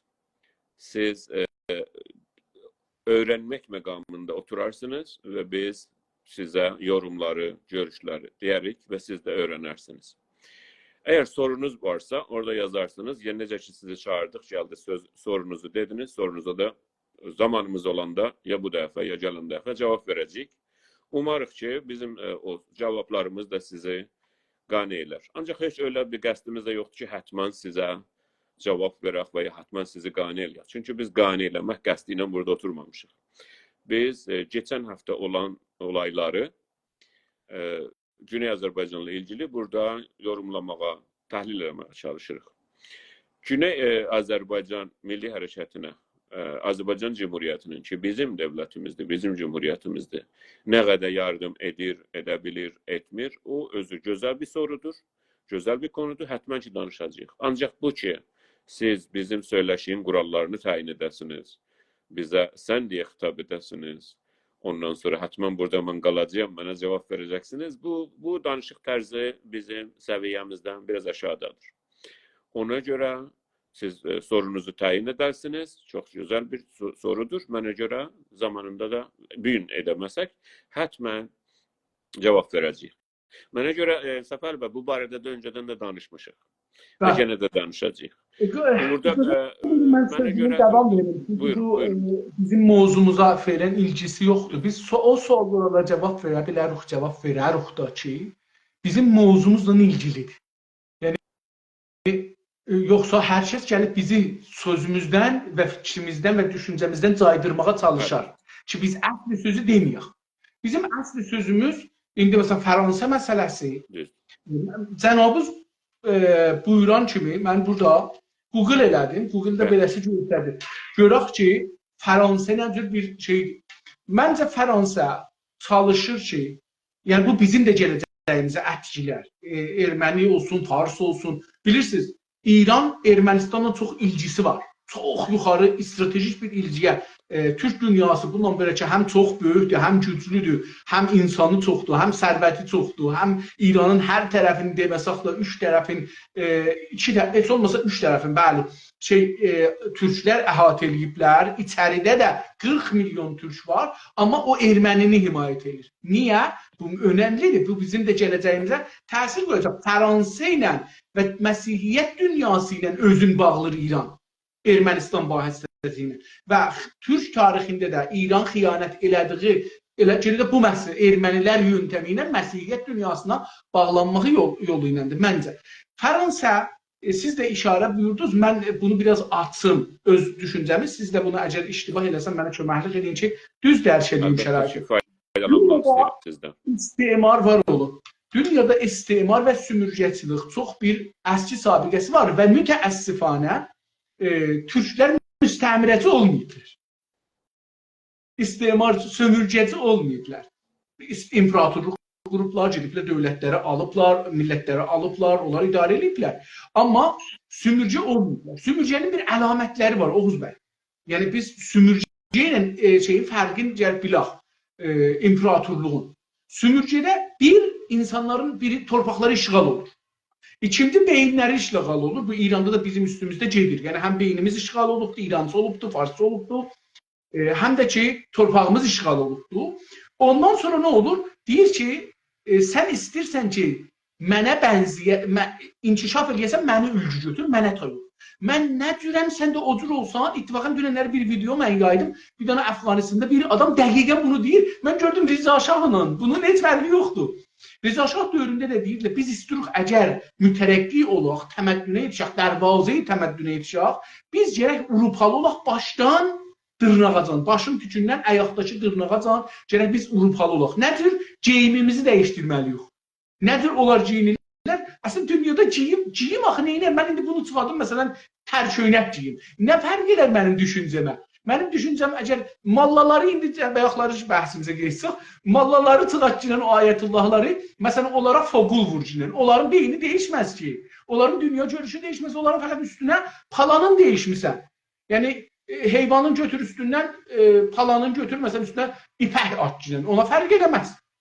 O heyvana fərq eləməz. Necə ki, bəzi adama da fərq, yəni heç kəsə fərq eləməz. Paltarı geyinmək, paltarı dəyişməklə insan roşənfikr olmaz. Mən sibilimi belə qoyum, bığımı belə qoyum, səqqəlimi belə qoyum. Hər Mən millətin özünə gələnəyi var, paltar geyimi var öz zamanında, öz coğrafisində yəni. O yəni yox, o millətə uyğun olmalıdır. amma paltar, səqqəl, bunlar təməddün, mədəniyyət gətirməz. Parçası Onların olabilir. simgəsidir əslində. Amma simgəsidir. Yəni sən özünü bənzədirsən birinə, amma şey olmursa. İndi İran, Fransa ilə də Fransanın sümürgəsi də belə olubdur. Hər yerə gedib də hansı məmləkətə, torpağı işğal edib Oğuzbəy. Onların hamısının dilin, kültürün, tarixin, mədəniyyətin, geyimin, adab, rusum ki deyirik, ənənələrin hamısını çevirib Fransalı eləyibdir ki, siz belə olsaz, mənə tay olacaqsınız, Fransalı olacaq və tosəə tapacaqsınız, inkişaf tapacaqsınız, teknolojiz olacaq, alim ürətəcəksiniz. Onun üçün onlar danışıqlarda açıblar, hər nə açıblar, eyni İran kimi. Amma 100 ildən sonra görürsünüz ki, İranda bir dana, məsələn, bir şey danışıqlardan ortaya çıxmır. Təkcə danışıqlar ki, bir şey ortaya çıxadıblar, Oğuz bəy, pezeşkidir. Eləyə bilirlər, əməl eləsinlər insanlara. Bu təkcə bir şeydir, çıxmır. Yəni, servis, üstündə desək, xədəmat və servis bölümü danışıqlarda okeydir. Amma ixtira və inkişaf bölümü tətildir. Fəqət onu da deyə bilirik ki, copy-paste bölümü ya montaj bölümü fəaldır. Fransa hangi torpağa girib dünyada Oğuz bəy bu işi görübdür və cəlibdir. Məsələn, mən özüm şəxsən deyim, bunu öncədə cənabınızla danışandan sonra bunu çox düşündüm. Amerikanın biz bilirik, müstəmrələri haralar idi, nə vəziyyətdədir indi. Bilirik, İngilistanın koloniləri, ya müstəmrələr, sümürgələri, hangi torpaqları idi, hangi millətləri indi nə durumdadır. Cahildir, mən dünən axşam cənabınızla danışınacağım, fikirləmirdim ki, Fransa indi də sümürgələrini sürdürür və biz bilmirik. Və milyonlar, hətta trilyona yaxın pul hər il onlar gəlirlər. Onlardan qazanma zərbə edir, onları sömürür, onların var-yoxunu alır, mədənlərin, qol güclərin, beyin güclərin, sərvətlərin qazandılarından alır, özünün rifahına, əmniyyətinə, silahına xərcləyir, onlar da günü-gündən dalıya gedirlər.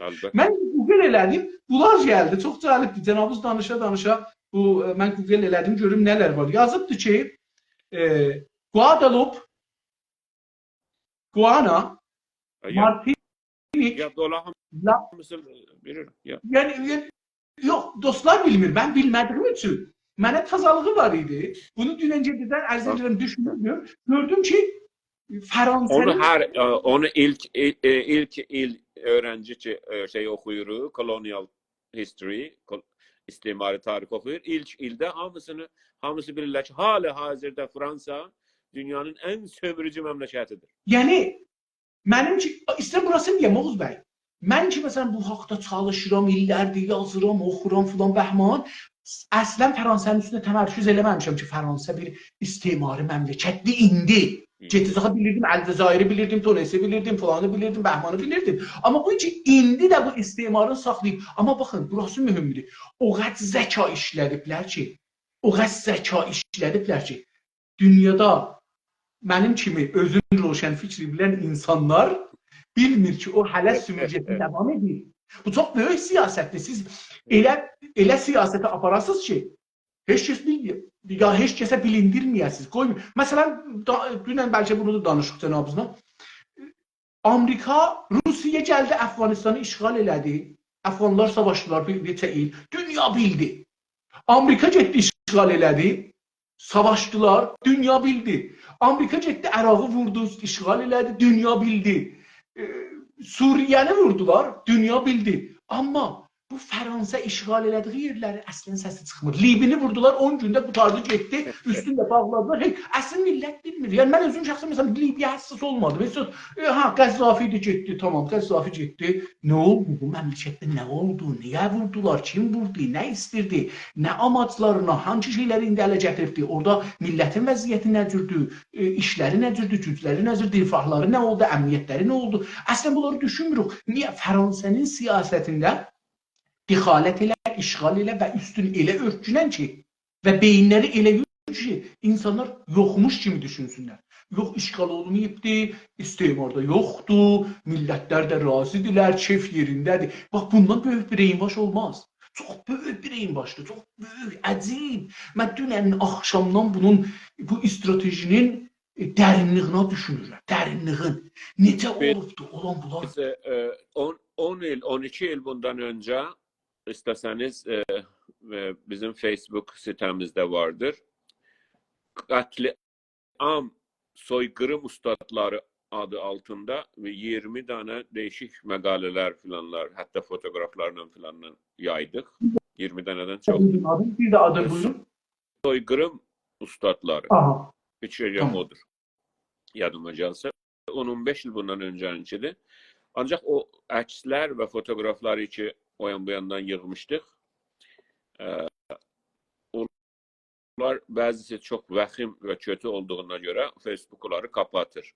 Mesela o zamanki Fransa əsgərləri Əlcəzair qadınlarının əmcəklərini, döşlərini kəsirlər və ondan əks alıblar. Veya mesela uşaqlara təcavüz edirlər, əks alıblar. Veya adamın başın, qulağın, gözünü çıxardır, kəsir, əks alıb onlarla. Onları suvenir olarak o əksləri, suvenir yani hediye öz Fransaya ailəsinə göndərir veya yoldaşlarına. Onlar hamısı durur. O əksləri mən bəzisini yaydım. Facebook onları kapatmış üstünü. Ancak gene de açmaq olar. Yani o yazır ki, istəyirsən açasan, aça bilərsən. O qətlam ustadlarının, soykırım ustadlarının mən yani 3-4 bölümü Fransa'ya aittir. Ki Fransa'nın Əlcəzairdə. Çünkü herkes Əlcəzairdə biz yani inqilabı olarak o zaman Əlcəzairi çok bilirdik. Ama sizin dediğiniz kiminde dünyada indi.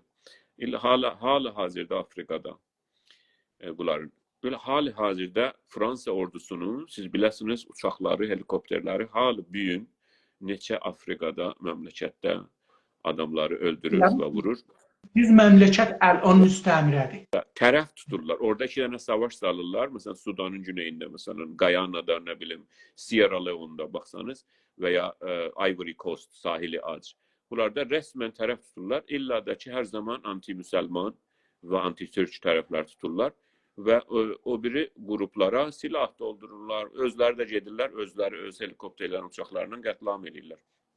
Fransa'nın böyle siyasetleri her zaman devam edip Türkiye karşı ve illa da ki indi Azerbaycan'a karşı gördünüz ki geçen 30 yılda 40 yılda necə ve ondan yani 100 ildən çok Güney Azerbaycan'da qətlamların yaranmasına yardım ediblər. Mən Ciloluğu arz elədim xidmətinizə. O Ciloluğun araştırmaları vardır. Ve o zamanki Azerbaycan'ın toprakları işgal olurdu. Kimin yanında durdular? Bir tane müstakil, azad, demokrasinin merkezi olan, demokrasini yaradan, istiqlalı yaradan, bu ideyaları yaradan memleket neydi? Fransa. Kimin yanında durdu? İşgalçının yanında durdu. Cinayet eləyənin, qızlara təcavüz, balaca, yaşı az qızlara təcavüz edib, burnun kəsib yerinə xaç dəmirdən xaç soxanların və onun əks alıb iftixar çəki salanların, iftixar eləyənlərin yanında durdu. Və Ağdamın, Kəlbəcərin və balaca kətlərdə, şəhərlərdə Oğuz bəy, qadınların, uşaqların, qatillərinin yanında durdu Fransa. Maalesef. Oğuz bəy, mən 2 dənə qısa məsələyə işarə edək. Yavaş-yavaş bu taraf fikirlərim ki 2 saat keçibdi. Deyir ki, dünyada en büyük kolonası olan yani sümürgəçi İngilistan'mış. Ondan sonra Fransa'dır. İkinci. Ve bu 80 tane memleket Fransa'dan istiqlal alıb. Wow. Ve benim aziz yoldaşım Üstad Hidayət istiqlal alıb ama ekonomisi ve şeyi ve beyni hala Fransa'da. Yani hala sörümge altında. Üzr istəyirəm, sömürge altındadır. Ve bunları bir danışmaq olar. Biz istəsək hətta bu həftəlik proqramlar ki eləyirik, bunların yarısını böyle daha çok düşüncesel meselelərə qatılaq ve yarısını da ki güneydə olan mesela hadiseler. Çünkü orada nə bilim bunlar 4 dənə füzə vurdular İsrailə, vurmadılar. İsrail mesela gələn həftədən biraz çox da bu Pasx keçəndən sonra mümkündür İranın 5-6 yerini vura. Onları danışmaq və hər yerdə də danışırlar maalesef. Və hər kəs də təhlilci olub, mən baxıram, görürəm. Hər kəs də siyasi və nizami təhlilci olubdur. Hər yerindən duran. Ancaq biz daha çox düşüncəsəl məsələləri də danışa bilərik.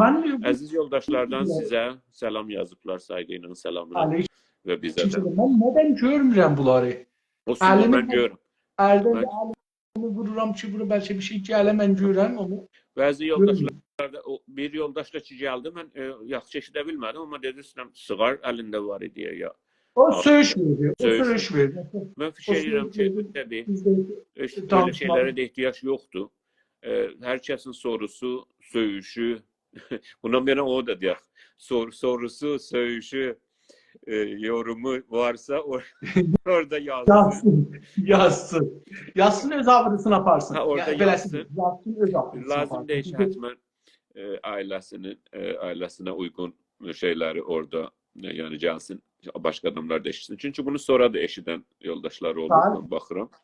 İllər sonra da ona görə, yəni, o şəxsin, o bəlli adamın, məsələn, ailəsinin kültürü yayılmamalıdır bizə görə. Bəlkə daha ərdəmli, daha əxlaqlı, daha üstün, yuxarı ərdəm və yuxarı klas. Biz daha gəlişməliyik, daha şey etməliyik. Mesela yoldaş sizin gözlüğünüze bir şey yazmıştı. Ki, mesela günlük değil, niye o gözlüğü da? Siz o bilmir ki sizin gözlüğünüz niye?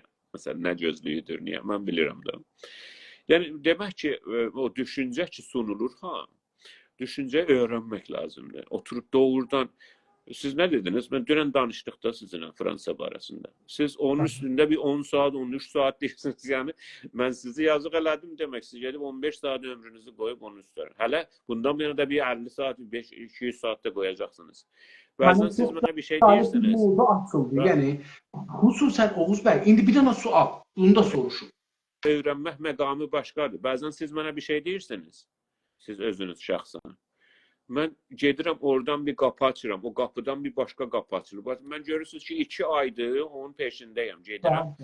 Çünki mən görə öyrənmək məqamında olam. Tabii, çünkü biz her şeyi bilmiyoruz ki, ya bilmək olmaz. İnsan əslində ləzzəti öyrənmək məqamı budur ki, siz və ola bilər də ki, mən yanlış olam, ola bilər də ki, yanlış öyrənəm. Ancaq aşağı klas davranışlar heç lüzum yoxdur. Doğru.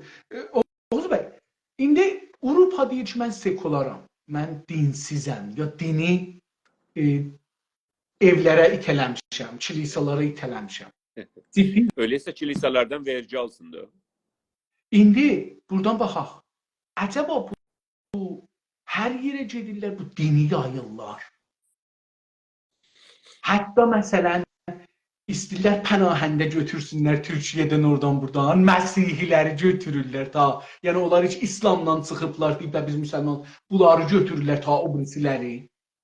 Bu tərəfdən də görürük ki, məsələn, o millətləri ki, Məsihi deyirlər, onları işğal edirlər və onları kolonize edirlər və onları Məsihi edirlər və sonra onları bağlılar özlərinə, onlar ayaqları, fikir ayaqları, beyin ayaqları bağlı olur o Fransaya. Əlcəzair məsələn ayrılıbdır, müstəqil olubdur, amma mən bəzən görürəm ki, bəzi Əlcəzairlər deyirlər və Fransəlidirlər. Əlbəttə, necə bizim şey var, bu faslaşmış Türklərimiz var. O cürdür də, yəni, hətta çox böyük Əlcəzairli filosoflarımız vardı ki, öncədən danışdıq bir iki dəfə, mənə görə daha çox bunlar danışmalıyıq. Ki, Fransada dərs oxuyublar. Çox ziddi istimari filosoflar Fransada dərs oxuyublar. Əslində, ziddi istimari düşüncə ilə Fransada çox başlayıbdır. Mesela budur ki, Fransa hakimiyyəti dünya... Amma ona azlıqı da düzəldibdir da. Yəni bir tərəfdən ziddi istimari fikirlər Fransada tapılıbdır, azadlıq fikirləri Fransada tapılıb. Çünki Fransa belə bir şeyin bir müddət zaman mərkəzi olubdur. Eyni halda dünyadan o mənafiyə gəlmək üçün gərək buna antibodi də yarada, eləyə bilər ki, istismar da eləyə və insanlar da bilməyirlər müstəmrədirlər. Odur da. Amma yəni Fransa deyəndə, yəni elə bir şey desən Amerika yazır. Çünki Fransa böyük bir məmləkətdir. Fransa dünya məmləkətidir. Yəni bilirsiniz, imperatorluq kimindir? Yəni İngiliz də elədir, Amerika da elədir. Ona görə Fransanın içində bəzi institutlar var, bəzi qruplar var, bəzi qruplaşmalar var ki, istismara qarşıdır. Çox intellektual şeylər var. Ancaq bəzi amma dövlətə gəlincə, Fransa dövləti elə həmən o əski xristian Avropanın yayılmacılıq siyasətini və kolonial siyasətini gedir. Onun da əslində adı neokolonializmdir, yeni kolonializm. Yeni istismarı. Maleziyanın əski prezidenti bu sözü birinci olaraq işlətdi. Muhatir Muhammed. İslam dünyasının çox gözəl düşünürlərindən biridir. Muhatir Muhammed. Neokolonializm sözünü o ilk olaraq işlətdi və bir sürədə prezidentlik şeylədi, yaptı və sonra da çıxdı. Mənə görə bir daha da girdi. 2 dəfə oldu mənə görə. Çox gözəl bir insan və düşüncələri siyasi fəlsəfədə dərdə dəyir. O anti-istismari, zid-istismari düşüncədə. Və o bunları açıq danışdı o zaman. Hətta yəni yeni kolonializm budur ki, daha lazım deyil ki, Fransanın əskəri direkt gəlsin, sənin xiyabanlarında dursun. Elə sənin özündən belə təmiz əskərlər düzəldir, səni gətirir, öz universitetlərində oxudur, sonra göndərir, elə onlar ən gözəl əskərlər olurlar, beynin qaranlıqlarının qarovulu olurlar. Və sən yəni olursan bir dənə sərətani bir sellül o bədəndə, o orqanizmdə. Çünki millət bir orqanizmdir, bir canlı bir bədəndir. Sən onun özündən eləyəsən, o əski sözlərdən işlədim, elinasyon. Yəni onu özündən elinə eləyirsən, özündən onu oyursan, çıxardırsan. Sonra gətirirsən, görürsən Fransada dərs oxumuş. Bəs demək ki, bizdən onun sözünü daha çox dəyər verəcəyik. Məsələn, siz bilirsiniz ki, mən indi məsələ danışanda, siz mənim saatlarca, nə bilim, bəlkə yüzlərcə saat danışığımı eşitmişsiniz. Mən də sizinkini eşitmişəm və yoldaşlar. Mən çox az kod gətirərəm. Ay filan, məsələn, bunu dedi. Yəni, bu nədəndir sizə görə? Çünki mənim sözüm budur, mənim görüşüm budur. Mən özüm bir insanım, mən özüm bir... Özümə məşruiyyət vermək üçün İngilizdən, Marksdan, nə bilim, filandan kod gətirmirəm ki. Mən çünki bunu o deyibdi, mən də bunu deyirəm, mən məşruiyyətim var. Yox, mənim özümün bir düşüncəm var, məşruiyyət özümdən çıxır. Mən o məğlətəni işlətmərəm ki, hər söz başı aynen filan Fransız filosof bunu dedi, filan Alman filosof. Halbuki hamısını elə kodlarında bilirik zaten indi elə bir dünyadır ki, çox rahat. Siz hangi filosofdan istəsəniz 20 dənə kod mən indi elə burada vurum çıxardım, onları dışladım ki. Elə buranın kimi gəlir də. Filan filosofun kodlar. Kod nə olur Türkçəsi? Sözləri. Söz. Məhdud sözləri. Niyə mən o adətim yoxdur? Onu mən qəsdən eləmərəm. Niyə? Çünki o gəlir, sən beynin onun əsiri olur o adamın. Sən elə onun. O da düşünüb, o məsələn Fransada oxumuş da. Ancaq məsələ budur ki, o da sənindir, sənin düşüncələrin də sənin. Sən özün düşüncə törətməlisən və ürətməlisən. Söyləv. Düz deyir Tələt bəy. O kod olur onun söyləvi. Söyləm yox, söyləv. Söyləv düzü odur. Hər halda o demək istəyirəm ki, elə o Əl-Cəzairi misal gətirdi. Əl-Cəzairin düşünürləri də gəldilər Fransada oxudular. Sonra hələ də görürsünüz Əl-Cəzair, əlbəttə vəzi o qədər də şey deyil, amma hər halda öyle müstəqil. Yəni Fransa heç vaxt gəlib yetişməz Fransaya ki. Çünki Fransa hala bir istismari gücdür və Əl-Cəzair hələ o qurtulmamış, o travmadan qurtula bilməmiş. Nə fəqət Əl-Cəzair, neçə məmləkət saydınız siz vaxtınız? Mənim 8 danadır. Deyirsiniz adlarını oxuyun. Oxuyun. Onlar o direkt şeylərdir. Hələ bunların istismarından qalmış 20-dən 70. Bəli, bunlar indi əlan mövcuddular. Buyurun. Yazılan yerdə France FR yəni Fransanın xəbərguzarisi yazıb bunu. Bəli, Yəni ayrı bir yer yazmır. İcazə buyurun gedim məsələn mətn xəbərin özünün mətninə, bu da şey istir. olsun. Bəs qalsın sonraya da.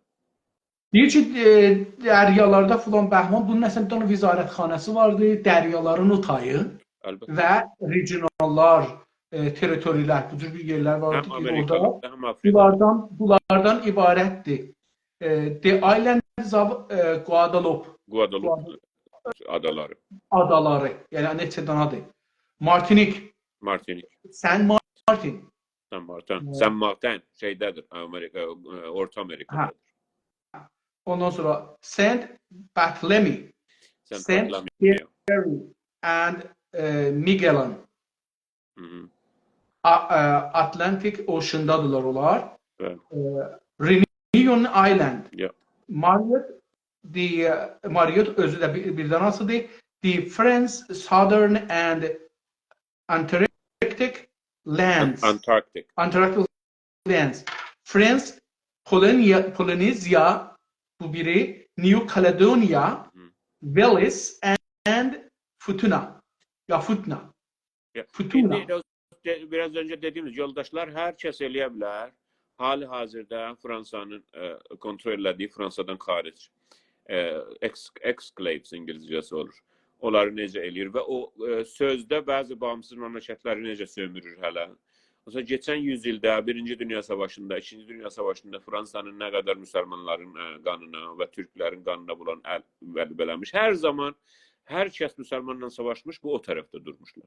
Her zaman herkes Türk'le savaşmış, bu onlar o tarafta durmuşlar. Oğuz Bey, yani Fransa bunların... böyle bir iğrenç siyaseti var. Yani Anti-İslam, anti-Türk.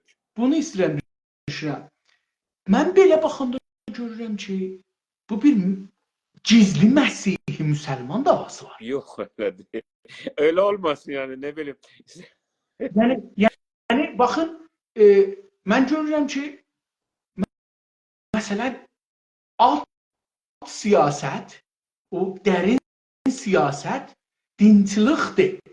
Bir ayrı dinə qarşı, ayrı dinçilərə qarşı hətta. Bunu görürəm. Yəni məsələn, Amerika gedir, hər yerdə müsəlmanlar var, onları vurur.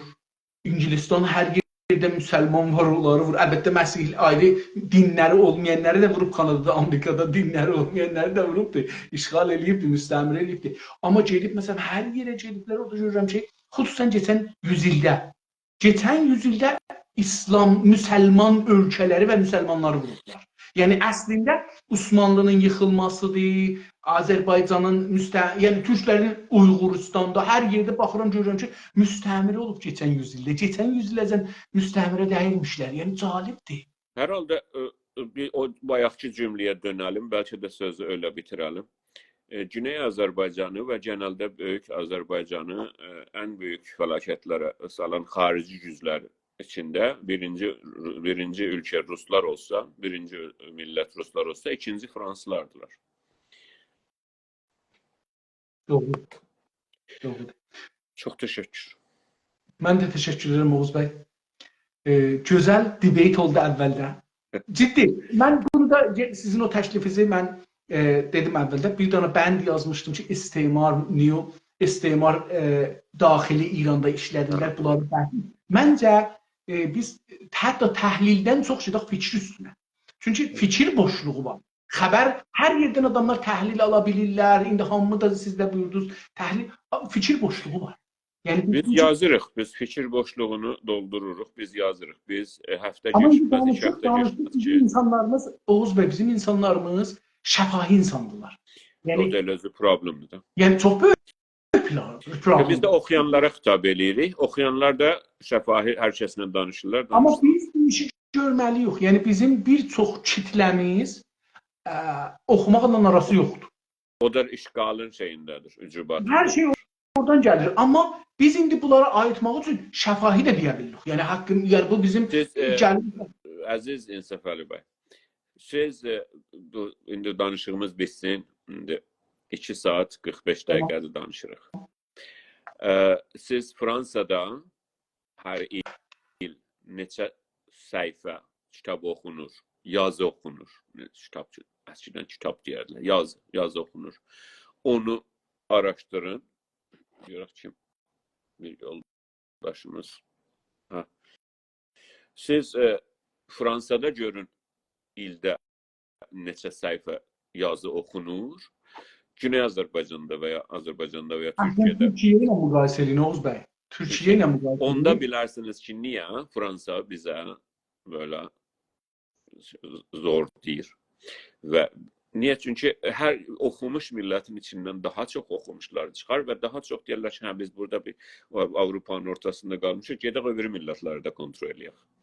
O sizin elminizdən gələr. Və ona görə biz nə etməliyik? Biz daha çox görsəllikdən çox, yəni görsəllik də yaxşıdır, amma oxumaq da yaxşıdır. Hər halda indi dünya o tərəfə gedir ki, bəlkə yəni bilirsiniz, oxumaq dövrü gəldi, keçdi, bizim millət hələ də görsəllikdə qalmış. Oğuz Bey, Bunun özünü danışa bilərik sonra. mən bunu danışaq, bu çox ciddidir. Mən indi illərdir bunu deyirəm ki, Sazman-ı Milli UNESCO düzələndə bunun əsasında düzəldi. Biz bunu danışıqda oxuduq. Ki, insanların bir çoxu dünyada savadsızdır. İnsanlar yox dərs oxuyarlar.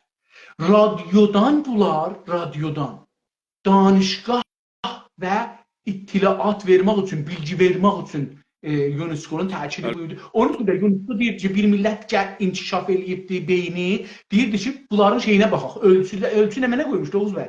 Deyirdi ki, görün bir millətin 1000 nəfərdə neçə nəfər radiosu var.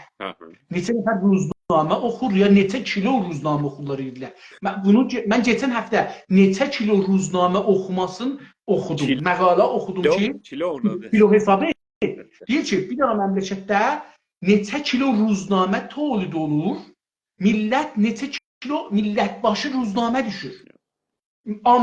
Məsələn, Amerikada düşür millətbaşı 1300 kilo. İranda düşür 25 gram ildə.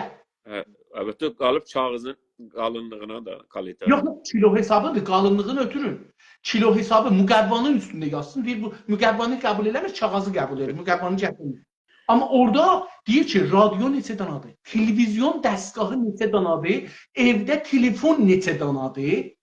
İndi interneti də gətiriblər. Amerikada bilirsiniz, bir zaman radyo amarlarında görsədirdi. Deyirəm, bunu keçən həftə oxurdum. Yazmışdı ki, dünyanı müqayisə edir. Deyir ki, Amerikada ortalama hər adamın 4 dənə radyosu var. O halda ki, bu bizim kimi məmləkətləri misal vurur. Deyir ki, məsələn, 251 nəfərdə bir dənə radyo var. Bunlar hamısı bilgi nəhayət çox yayılır. Bir də bilgi, bunları deyirəm, sonra danışarıq da. Bilgi təsaüdüdür. Yəni, İngilizcəsi olur, emergent. Yəni, bilgiyi gətirir. Bilgi bir-birinin üstünə çıxanda daha çox bilgi yaradır. Onun o çatışması, onun tartışması, onun o şey ki yaradır, o mühit ki yaradır. Təqribən 4000 il ila 5000 il öncə insan oxumağa başlayıbdır. Mesela yazıdan oxumaq üçün yazı icad olub da.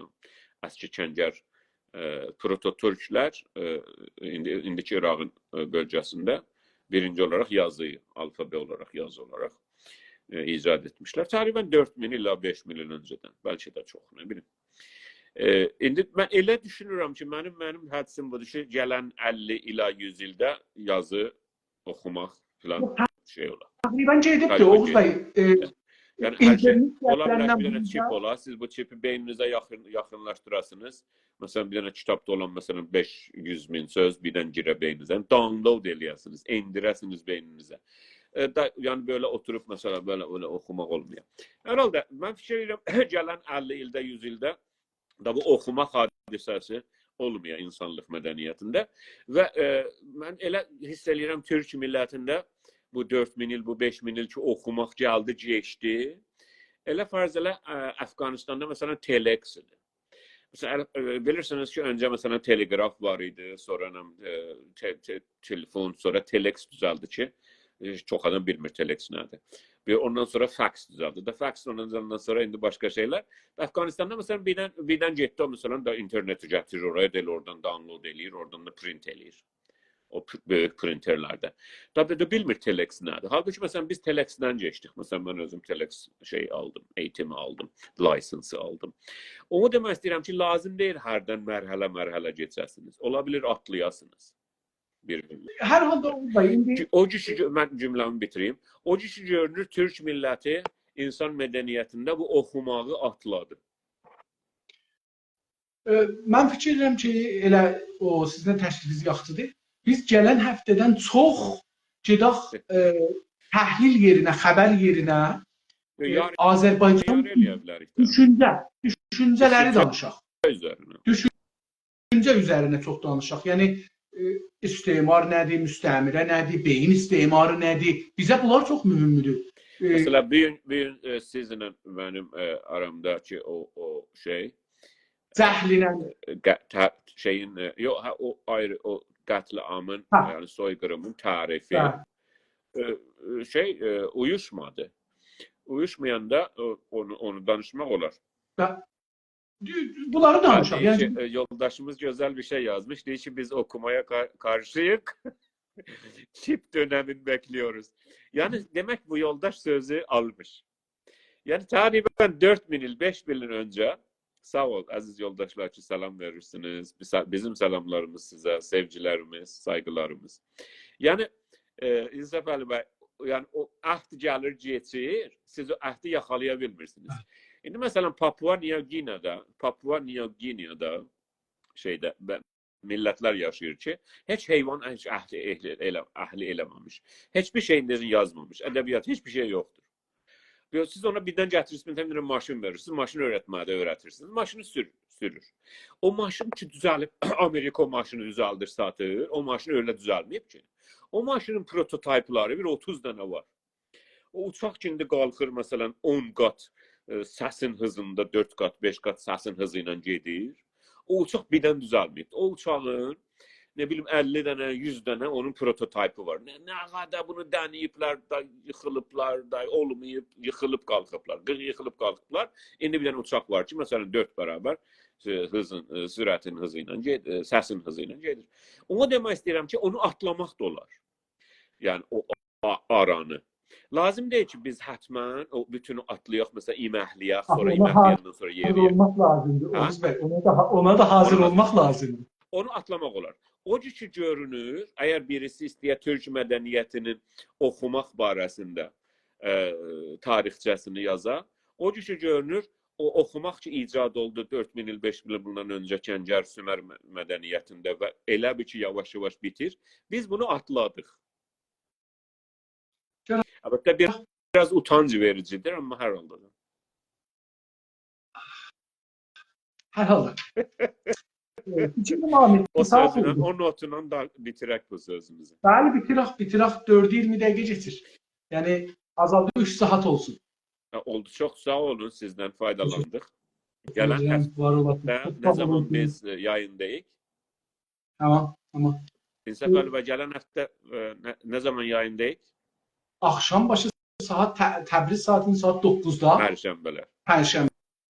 Hər pərşənbə saat 9 axşam başı xidmətinizdə olacaq. Bütün izləyicilərimizə, sonradan da izləyənlərə indidən salamlarımız, hamıza salam, həm sağlıq arzulayırıq. Sağ qalın, görüşmək üzrə.